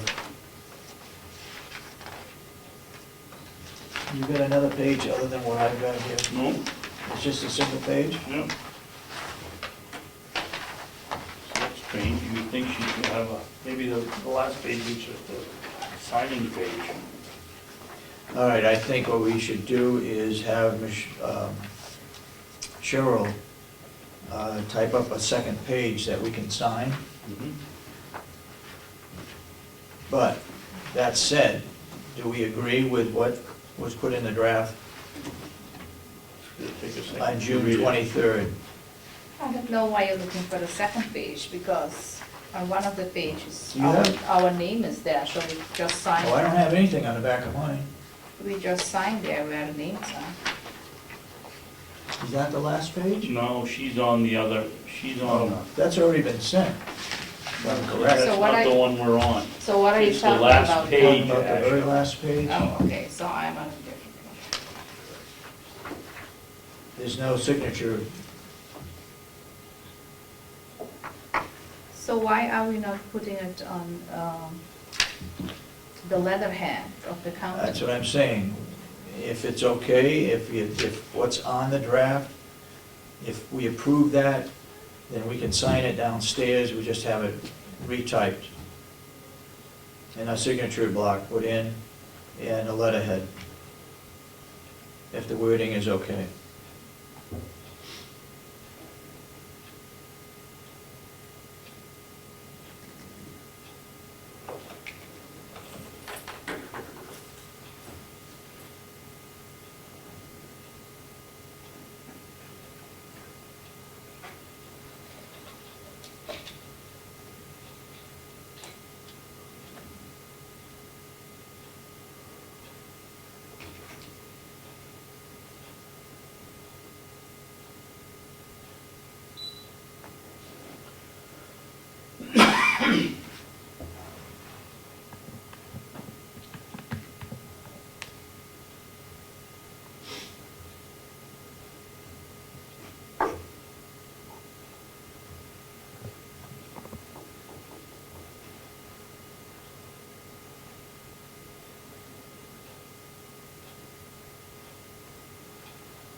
I think that letter's okay, I don't see a problem with it, do you?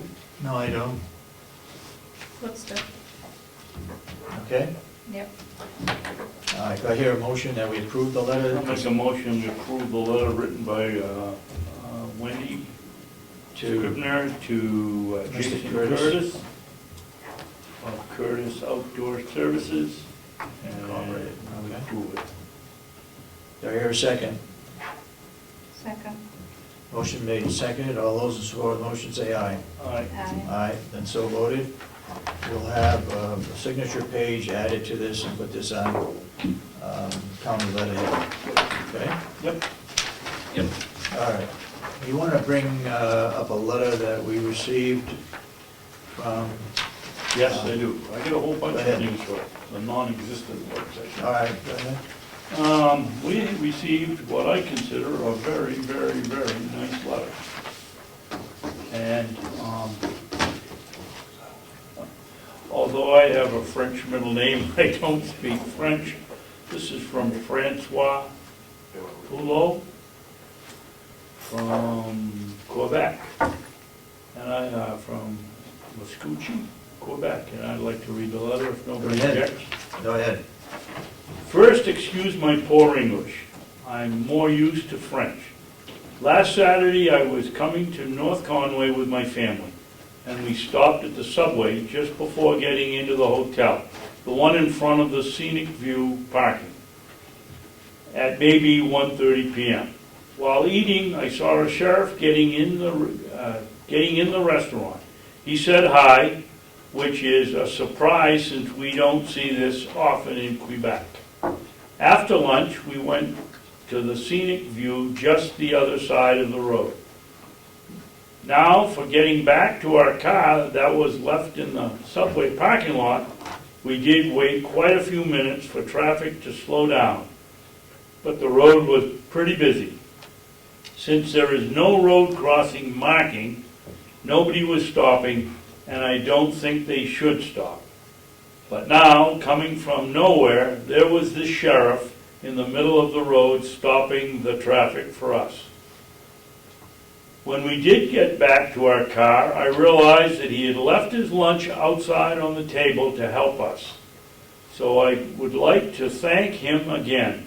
I don't know if this is the norm for your county, but hence, in Quebec, I never saw this kind of work from police officer. So thanks again, and keep up the good work. Well, I think that's a really nice letter, and I think the sheriff ought to be proud of the performance of whatever deputy was that did it, and that ought to be put in that young man's record. Okay, very well done. So that takes care of the Julio. You got that, right? We have a copy that was given to each of us of the bid for from Chuck, the notice for going out to bid to house the probation office. Okay, We've got to come up with a letter of interest. okay. Since it appears that it turned out to be my job, I wrote the letter. Oh, Dear Thank you. Ms. Velez, please consider this letter, please consider this quote-unquote a letter of interest in locating the Department of Corrections. Department of Probation. No, this is No? what it says in here. It Okay. says,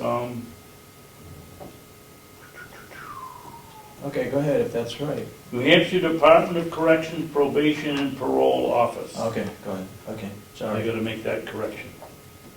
We published an RFQ to renovate our old nursing home to meet the department's requirements. The RFQ is to construct 3 offices, 3 open offices, and 1 private office. You would have your own private entrance and space for storage.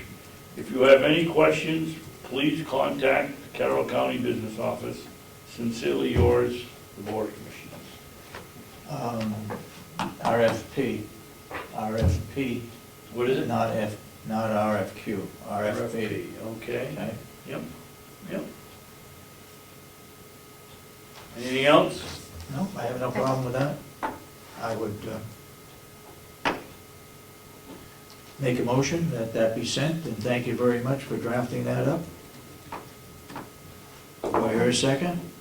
Can I see that? What you talk about? You don't believe what I read?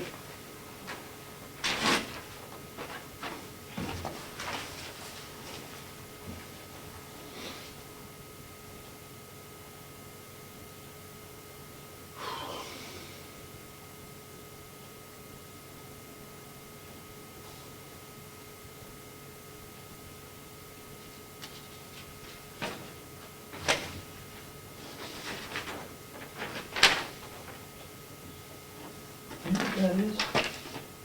Did you get that? I don't know what that is.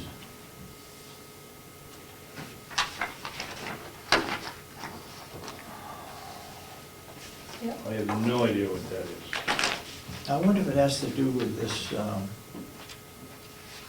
right, I think it's this. This is a petition for certification for a new bargaining unit Excuse at the me? jail. I'm sorry, do you want to do a second on the letter? There's a motion, but a The second. motion was made to send it. Is there a second? I'll second it. Who made the motion? You made the I- motion, you can't second it. I made the motion. Oh, you did? Do I hear a second? Jesus. Second. All those in support of the motion say aye. Aye. Aye. Thank you for writing that, Commissioner. Okay, this is a petition for certification for a new bargaining unit. Petitioner is a National Correctional Employees Union. Michael Nessinger is the president. He's out of Springfield, Massachusetts. The public employer is Carroll County. Representative Dave Sorensen, title chairman.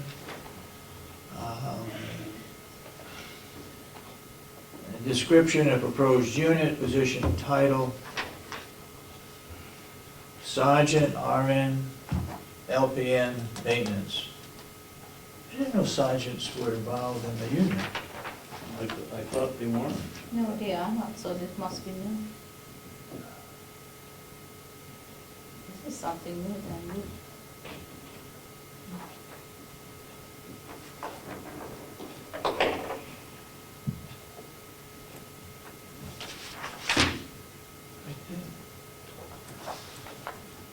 Exclusions, regular, full-time, regular, full, and part-time. Seems backwards.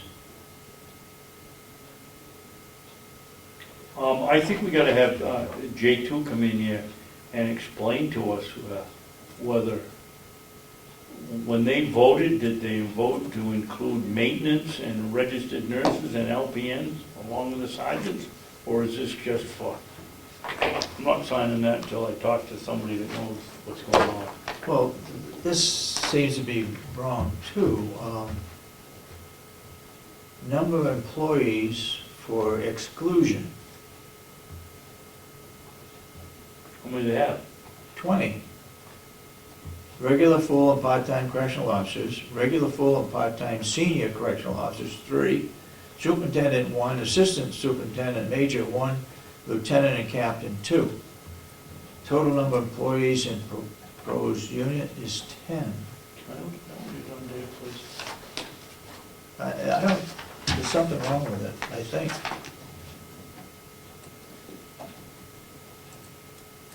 I didn't realize sergeants were in the, I didn't either. were in the union. They are there for supervision. But this is something new, I guess.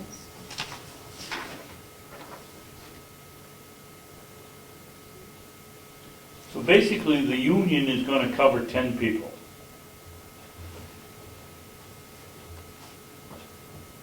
Yeah. But am I Is that appropriate? reading that wrong?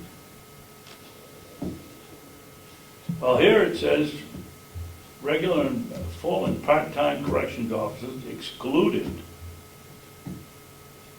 20, regular, full, and part-time senior corrections officers 3, superintendent 1, assistant superintendent major 1, and lieutenant captain 2. Well, first of all, we only have a superintendent now, we don't have an assistant superintendent. But that would go in the agreement anyway. Right. I don't want to sign it until Jason's come over and talk to us about it.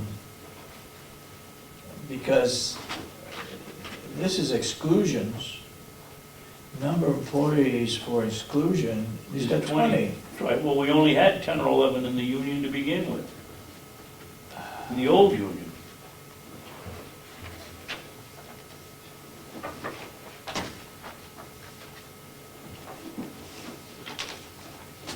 Well, why is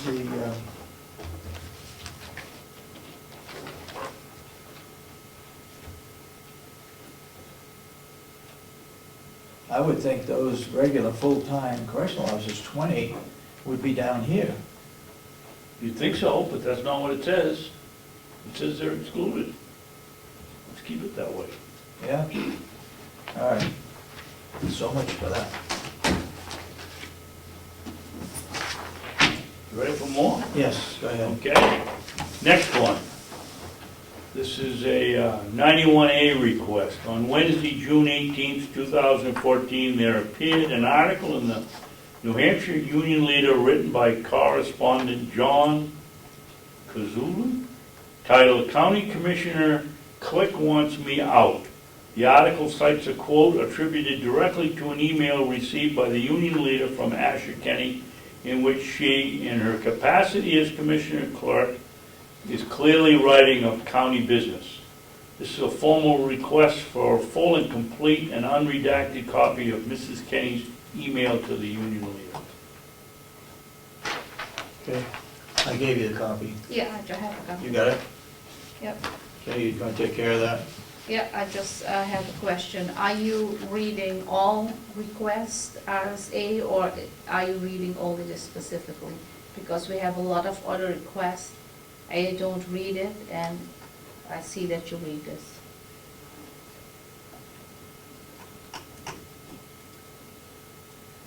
What's the issue? Well, I said, we have other right to know requests, and you don't read those. Yes, we Are we do. not going to read, oh no, we don't read the 91As. I Are you going can't to do- read all the 91As, or are you choosing this specifically out? That is what I want to know. We have other requests, I can bring them too and read them then. This is Why don't you? this is addressed to Asha Kenney, Clerk of the Carroll County Board of Commissioners. Mrs. Newman Okay. asked me to read it today, so I did. She did, okay. What else you got? The next is for Ed. Ed, you were going to look over the grant for the witness, victim witness, and we asked you what it had, or I asked you what it had to say about the travel account. Did you look anything up? I have to meet with Melissa to get that answer for you. Right here? No, Melissa Smith. Oh, Melissa. that's the wrong Melissa. Okay. Well, would you make a point of doing that, please? Yes. Thank you. The last thing is, we said last week that we would discuss joining the municipal, what do they call themselves now? It's not the municipal association, it's local government center, I guess. Whether we wanted to pay $500 to join them or not.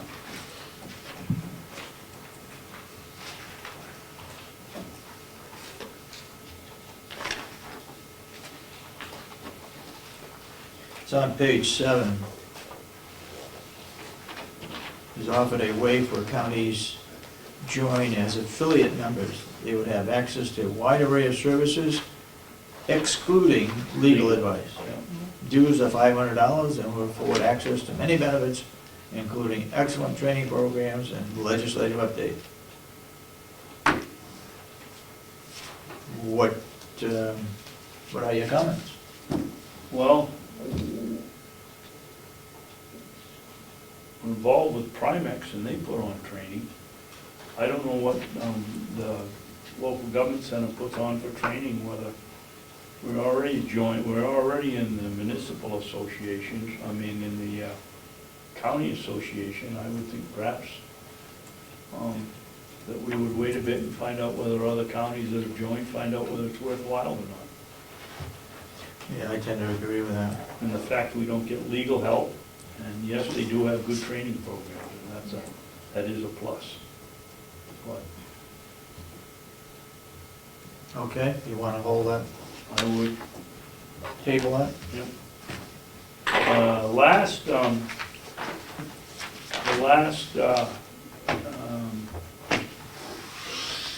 thing we have is a request from Representative Cardelli. You don't mind if I read it to No, you, go ahead. Commissioner Kenney? What, You don't mind if I read it, do you? what 91A request? It's basically a 91A request. Yeah, Doesn't you say can read that. it. Doesn't say that. I would like to get the following information. County Auditor Line 100.4102.001. All payments, disbursements, and transfers from the account for the years 2011, 2012, and 2013, including the transaction dates, payment to the name or transfer to the account, amount, copy of any related documents such as invoices, payment check number, and authorizing signatures on the check. 2, copies of all contracts, agreements, memos of understanding, and other paper and electronic communication with Ron L. Bulio and Company, CPAs of Portland, Maine, obligating Carroll County for the services to be performed.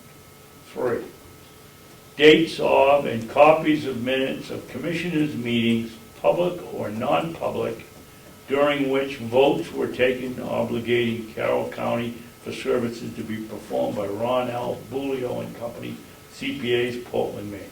First of all, I would think that Representative Cardelli would know that he's not going to get any communications that were done in a non-public meeting and are still sealed. This is my recommendation. It's out there for you two to decide whether you like it or not. Number 1, run the printout of the payments. I've got that here. It's very easy to do. Show Representative Cardelli where the folders are, and he can do his own work. Copies of 50 cents each. 2, direct him to the information and let him find what he wants. Number 3, give him the open and unsealed minutes notebook and let him look for himself.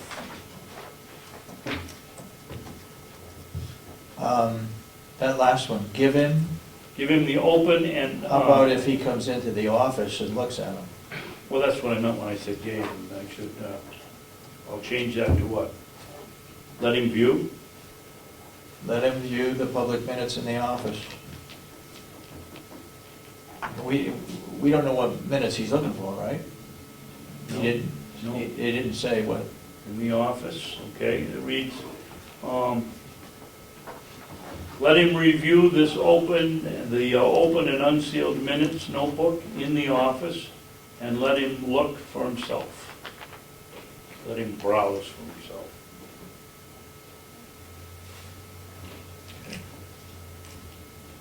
Everything what is already in electronic form, if there is a request, they can get it, but he can also come to inspect between 9 and 5, he can come in also to inspect the records. or look on the website. Okay, these are on, these are posted On the county website. on the county website. What about number 1 and number 2?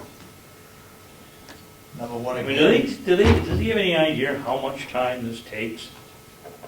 doesn't matter. Number 2, copies of all contracts, agreements, memos of understanding, or other paper or electronic communication with Ron Bulio, CPAs, Portland, Maine, obligating Carroll County for services to be performed. I'll bet we can cut into Mr. Cardelli's $100 a year before taxes. Pretty good with that one.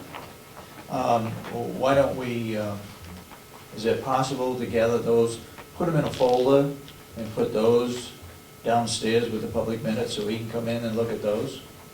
The contracts are pretty easy, I mean, we have contracts with Bulio, so. Well, the contracts must be in a folder.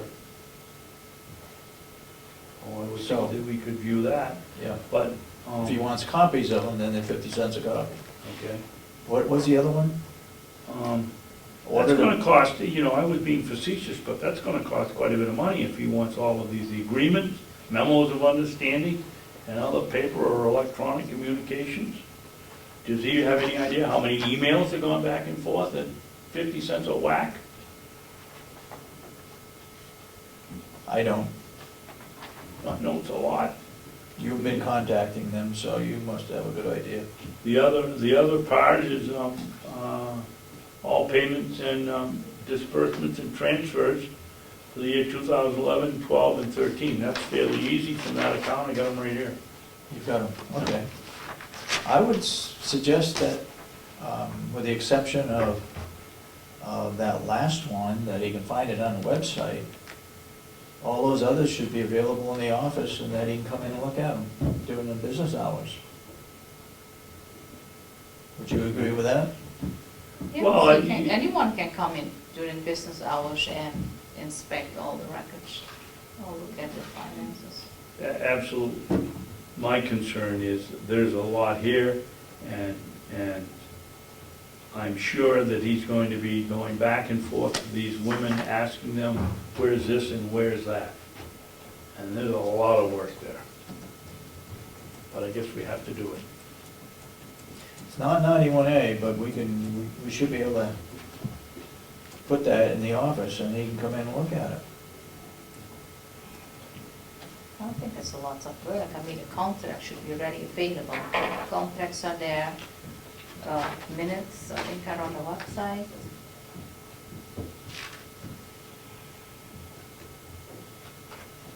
Including a transaction date, payment, and name, amount, copy of any related documents such as invoices, payment check number, authorizing signatures on the check. That would be pretty easy. That is what we already paid out to him. All right, you've got There must that be a already, yeah. record.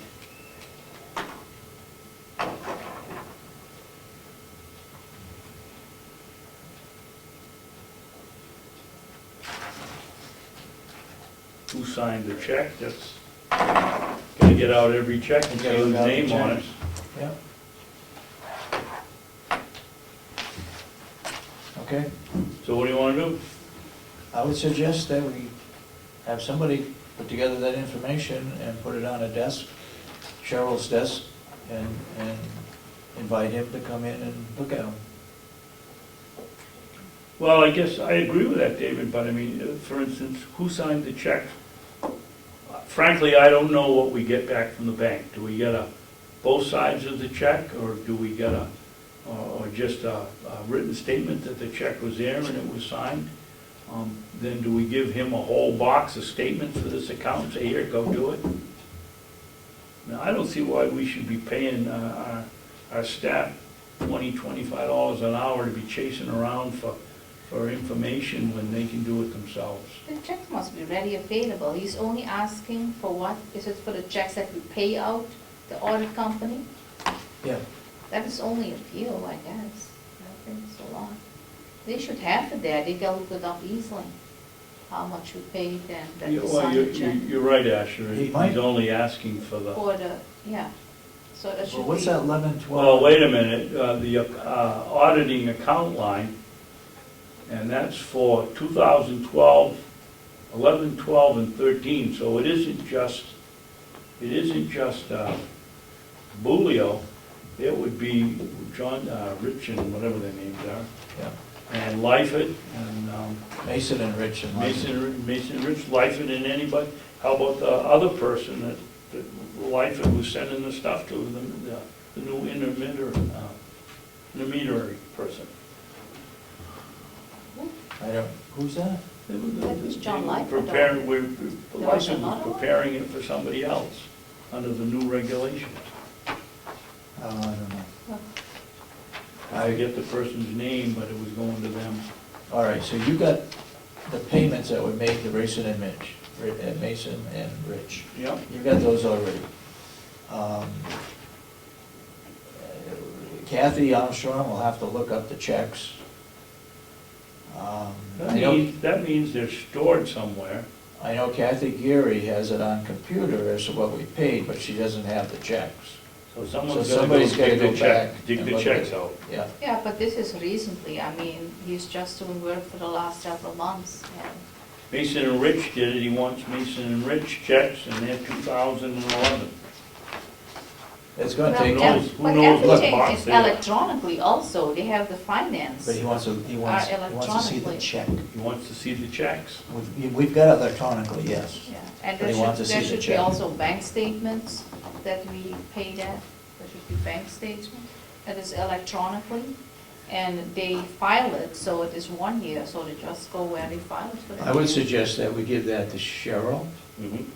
and let her do whatever she can do, and put it in a folder, and then a letter is sent to him, or correspondence with him, that he can come in and look at the information that's Okay, been and gathered. you want to use these points that I've got here? Sure. And you don't want to change it. Run a printout of payments, show Representative Cardelli the folders, where the folders are, and he can do his own work. Copies are 50 cents apiece. Yeah.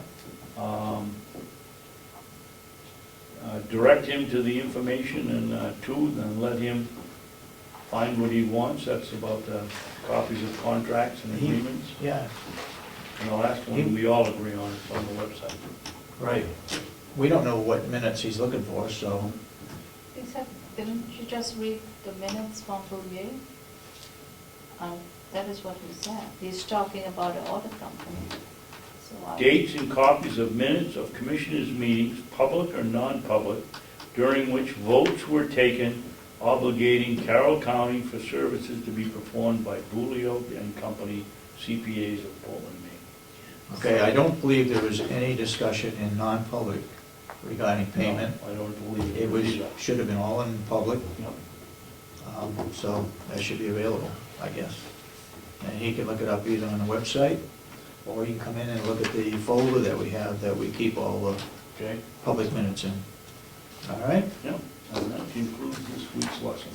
You got anything to add? Well, I said that I was going to call the sheriff because he had something for public. Oh, So yep. I will just go. Okay. I believe it's in regards to a slight accident that took Yes. place yesterday. I don't know anything other than that. I do. You do? Yeah.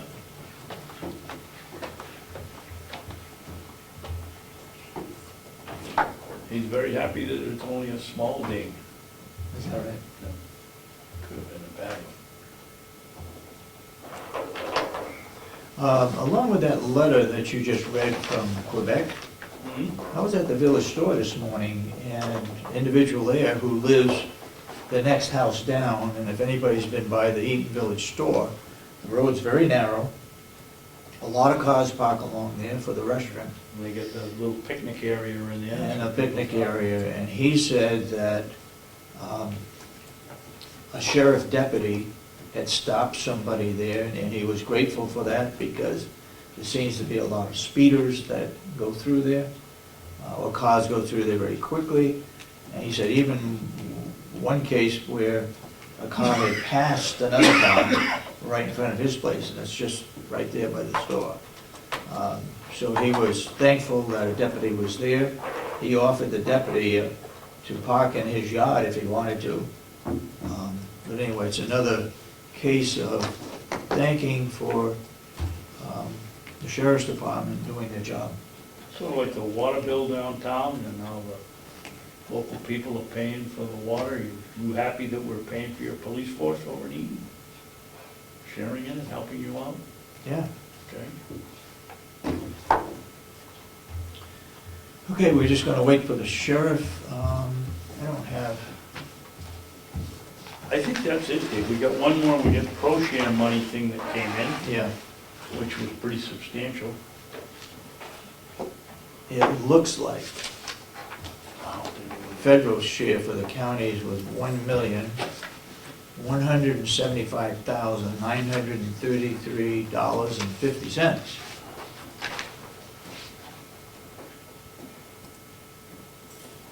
Now, I was under the impression that we have to send half of that back. Is this the half that we still have? Okay, non-federal share, there it is. So this is what we actually got. It would appear that we got back about 2.3 million, half of it under the RSAs we have to return, Yeah. and we get to keep the other half, which Which was is? 1.175, 1,176,000 roughly. And that's a little more than what we budgeted for. And don't ask me what we budgeted. Kathy said it was a little more than what was budgeted, So so. about 90, That's a good was it thing. 900,000, something like that? I don't know what it was.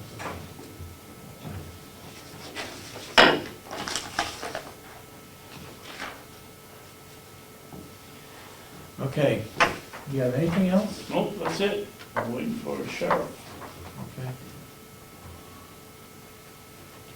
Public input. Anybody got any public input? Yes, Melissa. I thought you weren't working anymore. I'm a resident of Carroll County and I'm Still interested the in public. county government. Go ahead. It sounds like you're struggling with trying to fulfill that request from Cordelli, but I just, as you were reading what he's requesting, I just want to remind that you're not under obligation by the law to create anything, so I like your approach that you make the files available to him to come and look. You know, as somebody that dug out information for many, many years, I certainly appreciated it when it was just handed to me, but the law doesn't require that you do that, so. The one thing, though, that he couldn't access easily is electronic communication. So I'm wondering how email exchanges are generally stored at the county. Are those printed and kept on a file as correspondence for a period? Just as a matter of making them available for public inspection during regular business hours, which is the standard for the right to know. I don't have any correspondence. Email. I'd like to try to dance around that a little bit. I Okay. think it depends on what the request is. 91As are kept in a folder.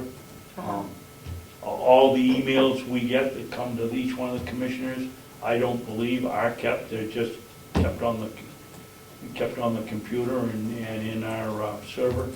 And so if they want them, they're there, but are they in a folder? No. Folder would be too thick. Okay. And then as far as the minutes go, technically the website isn't a place of public inspection, but it certainly is nice to be able to offer that to people when they're looking for minutes.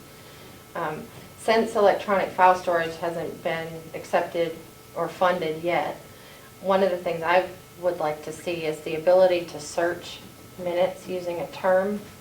So if you were looking for something specific on the website, rather than going back through 8 years worth of minutes or how many are ever on there, you would simply be able to type in some key terms, like Representative Cordelli could type in the name of the auditor, and it would automatically list all of the minutes that he could go to, and I think that'd be a very valuable reference. How is that done? I'm asking if perhaps you could find out through the virtual town hall that does the website?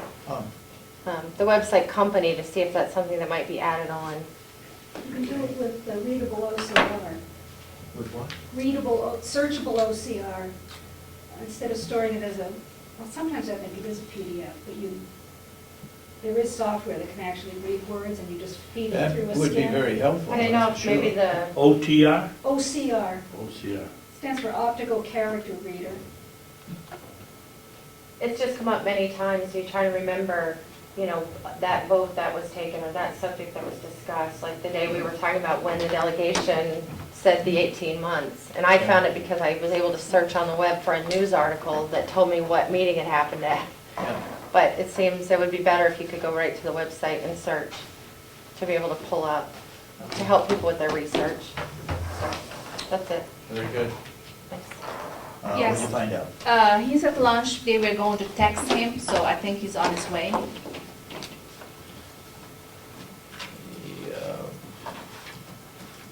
Mr. Babson, Commissioner Babson, would you want to tell us what you know? No, I'll wait till. You're gonna wait? Sheriff, yes. Okay.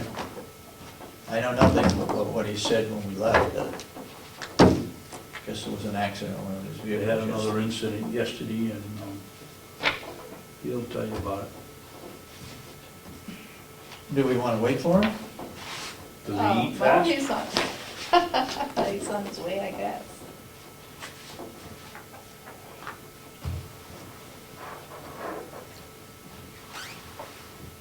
Any other public input?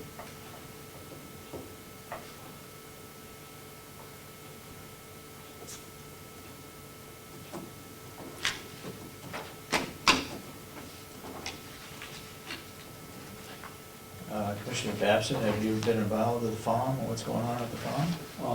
They put away a lot of hay in the last few days.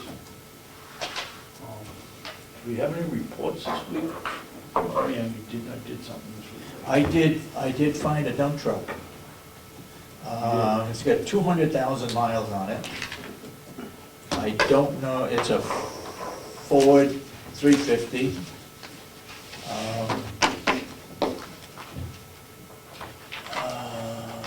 Ford 350, 200,000 miles, for 7,500.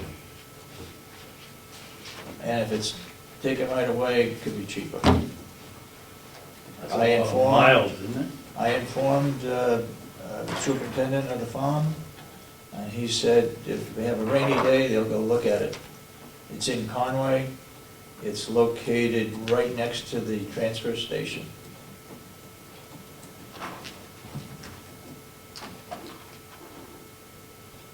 Oh, I know one thing, they had a young man cut his hand putting wood.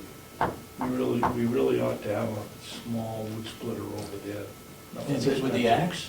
Did you Yeah. cut it? Yeah. 4 stitches. Where? The farm?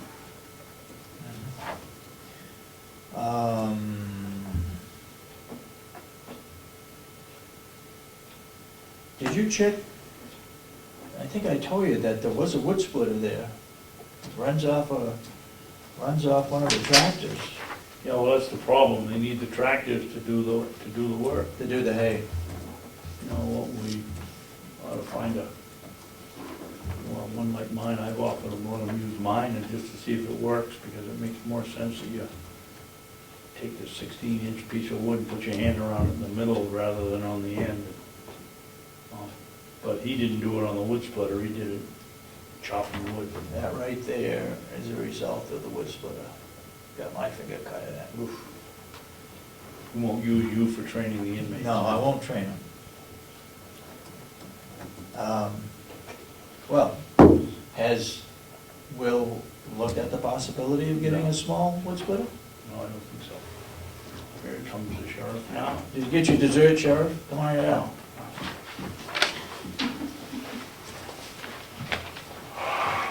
Can I tell something to the sheriff?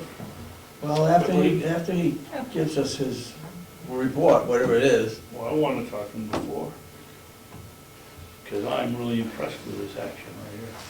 Oh, all right, go ahead. Did you get this letter from the gentleman from Quebec? Of thanking one of your deputies for helping him cross the street in North Conway? By the He subway. didn't. Somebody deserves a lot of credit from him. When it went to jump.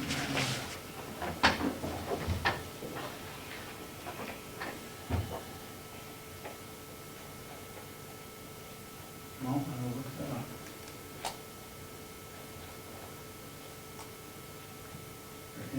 I also reported this morning at the Eaton Village store that the house next to it, he was very appreciative of the deputy. I don't want to say patrolling, but stopped the car there for going too fast through that intersection, right there by the store. He'd like to see more of that if possible. All right, go ahead with your, If you haven't heard, yesterday we had an incident around 2 o'clock on Route 16. The report initially came in of a vehicle traveling north in the Union area with erratic operation, and by the time got into Wakefield, basically had 5 911 calls initially with reports of almost 2 head-ons with this vehicle, so. Wakefield picked it up. In Wakefield, the person wanted to stop. It was Carroll, Massachusetts. And when it came into Ossipee, the sheriff's office deployed spike strips in the 171 area over by the House of Pizza area, I believe. And 2 tires were deflated at that point. Kept traveling, going in and out of the lane, and almost causing more head-on accidents. Ossipee deployed spike strips near the grain store, took out the other 2 tires, and he kept going. What a wild ride. So, Wakefield, Ossipee, the sheriff's office pursued. Freedom joined in near the bypass. And we basically had to force stop him, just north of the bypass bridge, before he got back into traffic up in West Ossipee area. So in the force stop, one of the Crown Vic cruisers basically had to force him over and come to a stop. So the right rear fender got some damage to it, and the front bumper. Whether or not they'll just repaint the front bumper, that's unknown, but I'll be getting that cruiser looked at tomorrow. Where do you do that work? Who does that work? We usually have been using Northeast. Northeast Auto Body? Comeau. Oh, up in, oh yeah, Redstone? They've been good to us over the years. Who took the gentleman in? I'm assuming it was a male. Yes, it was a 51-year-old male from Pittsfield, Mass. 61? 51. 51? We took the charges on that, the sheriff's office, charged with disobeying, criminal threatening, being in his vehicle, and a reckless assault. The last 2 charges are Class B felony charges. So that report will be going to the county attorney. It was brought over to the court today, and the bail's been set, but as far as I know, he's still at the jail. And we're doing a search warrant on the vehicle to see if we can maybe see what's going on, find out if there's anything that led to that. Well, fortunately, it wasn't any worse, and nobody No one's was ever injured. No one was injured. Yeah. Very lucky. Yeah. Go ahead. May I play the devil's advocate? Go ahead. If this person was driving erratic when you went to pull him over, and now he increases his speed and is racing up Route 16, at what point do you say it isn't worth chasing him and just stay behind him, and eventually he'll either run out of gas or stop to go to the bathroom or do something? How can you do it on 4 flat tires? And how do you do it on 4 flat tires? Why would you endanger the general public even further, in my estimation? Well, you can look at that reversed. Before he came in contact with police, he already was endangering the public by causing almost two head-on accidents and the erratic operation. And you had 5 people calling in for this report. So obviously there was a distance that the public was concerned that he is going to hurt someone. We just had a major accident in Milton last week where a young boy got seriously injured from someone falling asleep and hurting the car, or whatever reason they did.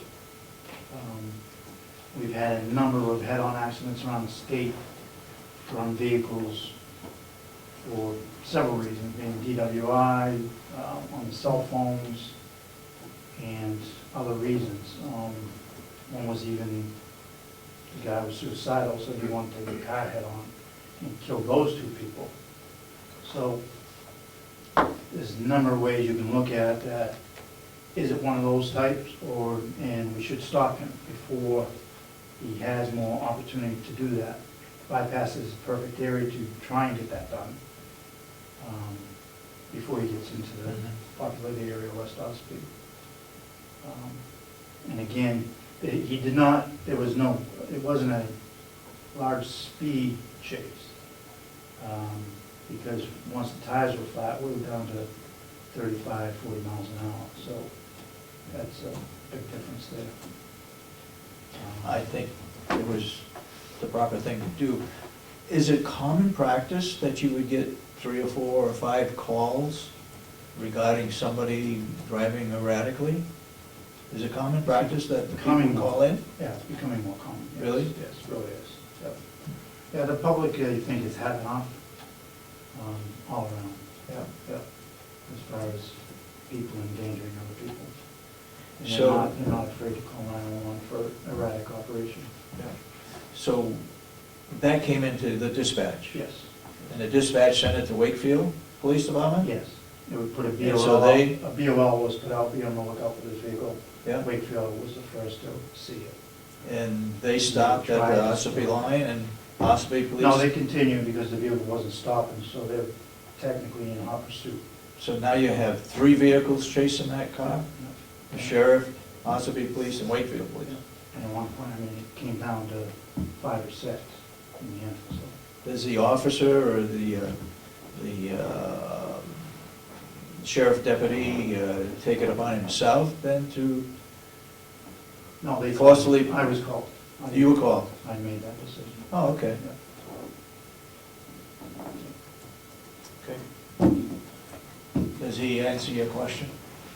Well, he did the best he could. We don't know what the situation Yeah, I is. mean, I don't know you what the can- situation was, Yeah. it just, but increased, before you put the spikes down, it's only common sense would tell you that increased speed would even create more danger.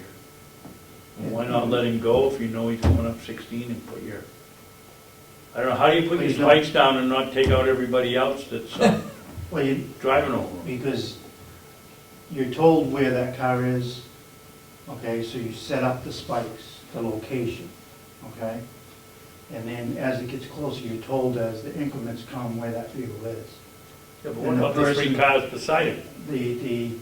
The spikes are not deployed during that whole length of time. When it gets close enough, they'll run across the street, throw the spikes out, have traffic okay. stop, Okay, and then once he goes over them, they pull the spikes back, and then the cruise. so it's not there Right. while they're waiting for him to show up? Yeah. Okay. Well, good job. Does all the cruisers have this No, spikes? the county, I believe, has 2 sets. 2 sets? One How is- about police departments? They have a set in each Conway department? has, no, not every police department has them. Conway, Ossipee, because the state does not give them out, you have to have viable reason, mainly a state corridor that you get enough frequency out of possible pursuit. And they get them on a half grant type of thing. Unless departments want to buy them on that. So how did you finally stop this guy? Get beside him and drive him off the Yeah, he was road? basically boxed in, and the 2 corners met, the driver's side and the cruiser passenger side, and basically forced to a stop. And it was a slow stop, because he remained on Route 16, and didn't get pushed down on the embankment and everything. So it was, in my estimate, it was the least damage I could imagine on that cruiser. I expected more, so I was pleased with the outcome. Sounds like you did a good job. And we forwarded that to Primex and notified them, so. I assume that all your officers get trained for doing that kind of a There's thing? defensive driving training, Okay, anybody got any questions? Anything further? yeah. No, the canine situation, I'm not sure where you're up to date on that. We do have the yellow lab. The trainer is in town. I'll be at the office tomorrow. And the goal is to get the dog trained in 5 to 6 weeks and certified by the end of the summer, so it can begin working. How old's the dog? It's 17 months. 17 months. And where does the training take place? It's gonna take place in the county at this point. I mean, where specifically, someplace we can go watch? The old nursing home? Well, I mean, some of it is gonna be where the two guys from the other towns, right here on grounds, they'll go to areas wherever they can as far as to do what they need to do for tracking and, you know, whatever field they need to use or storage units, so they'll. So Very good. that would, And what are we training this dog for? It would be People or? drug detection and tracking articles and persons. What do you mean tracking an article? Meaning if a suspect throws out a gun or knife or a burglary tool, this, the dog should be able to track for that. Okay, you've got me out of here. You got anything else? All right.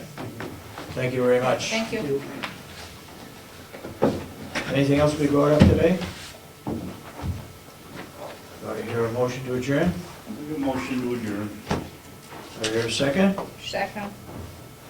All those in support of the motion, say aye. Aye. All those opposed?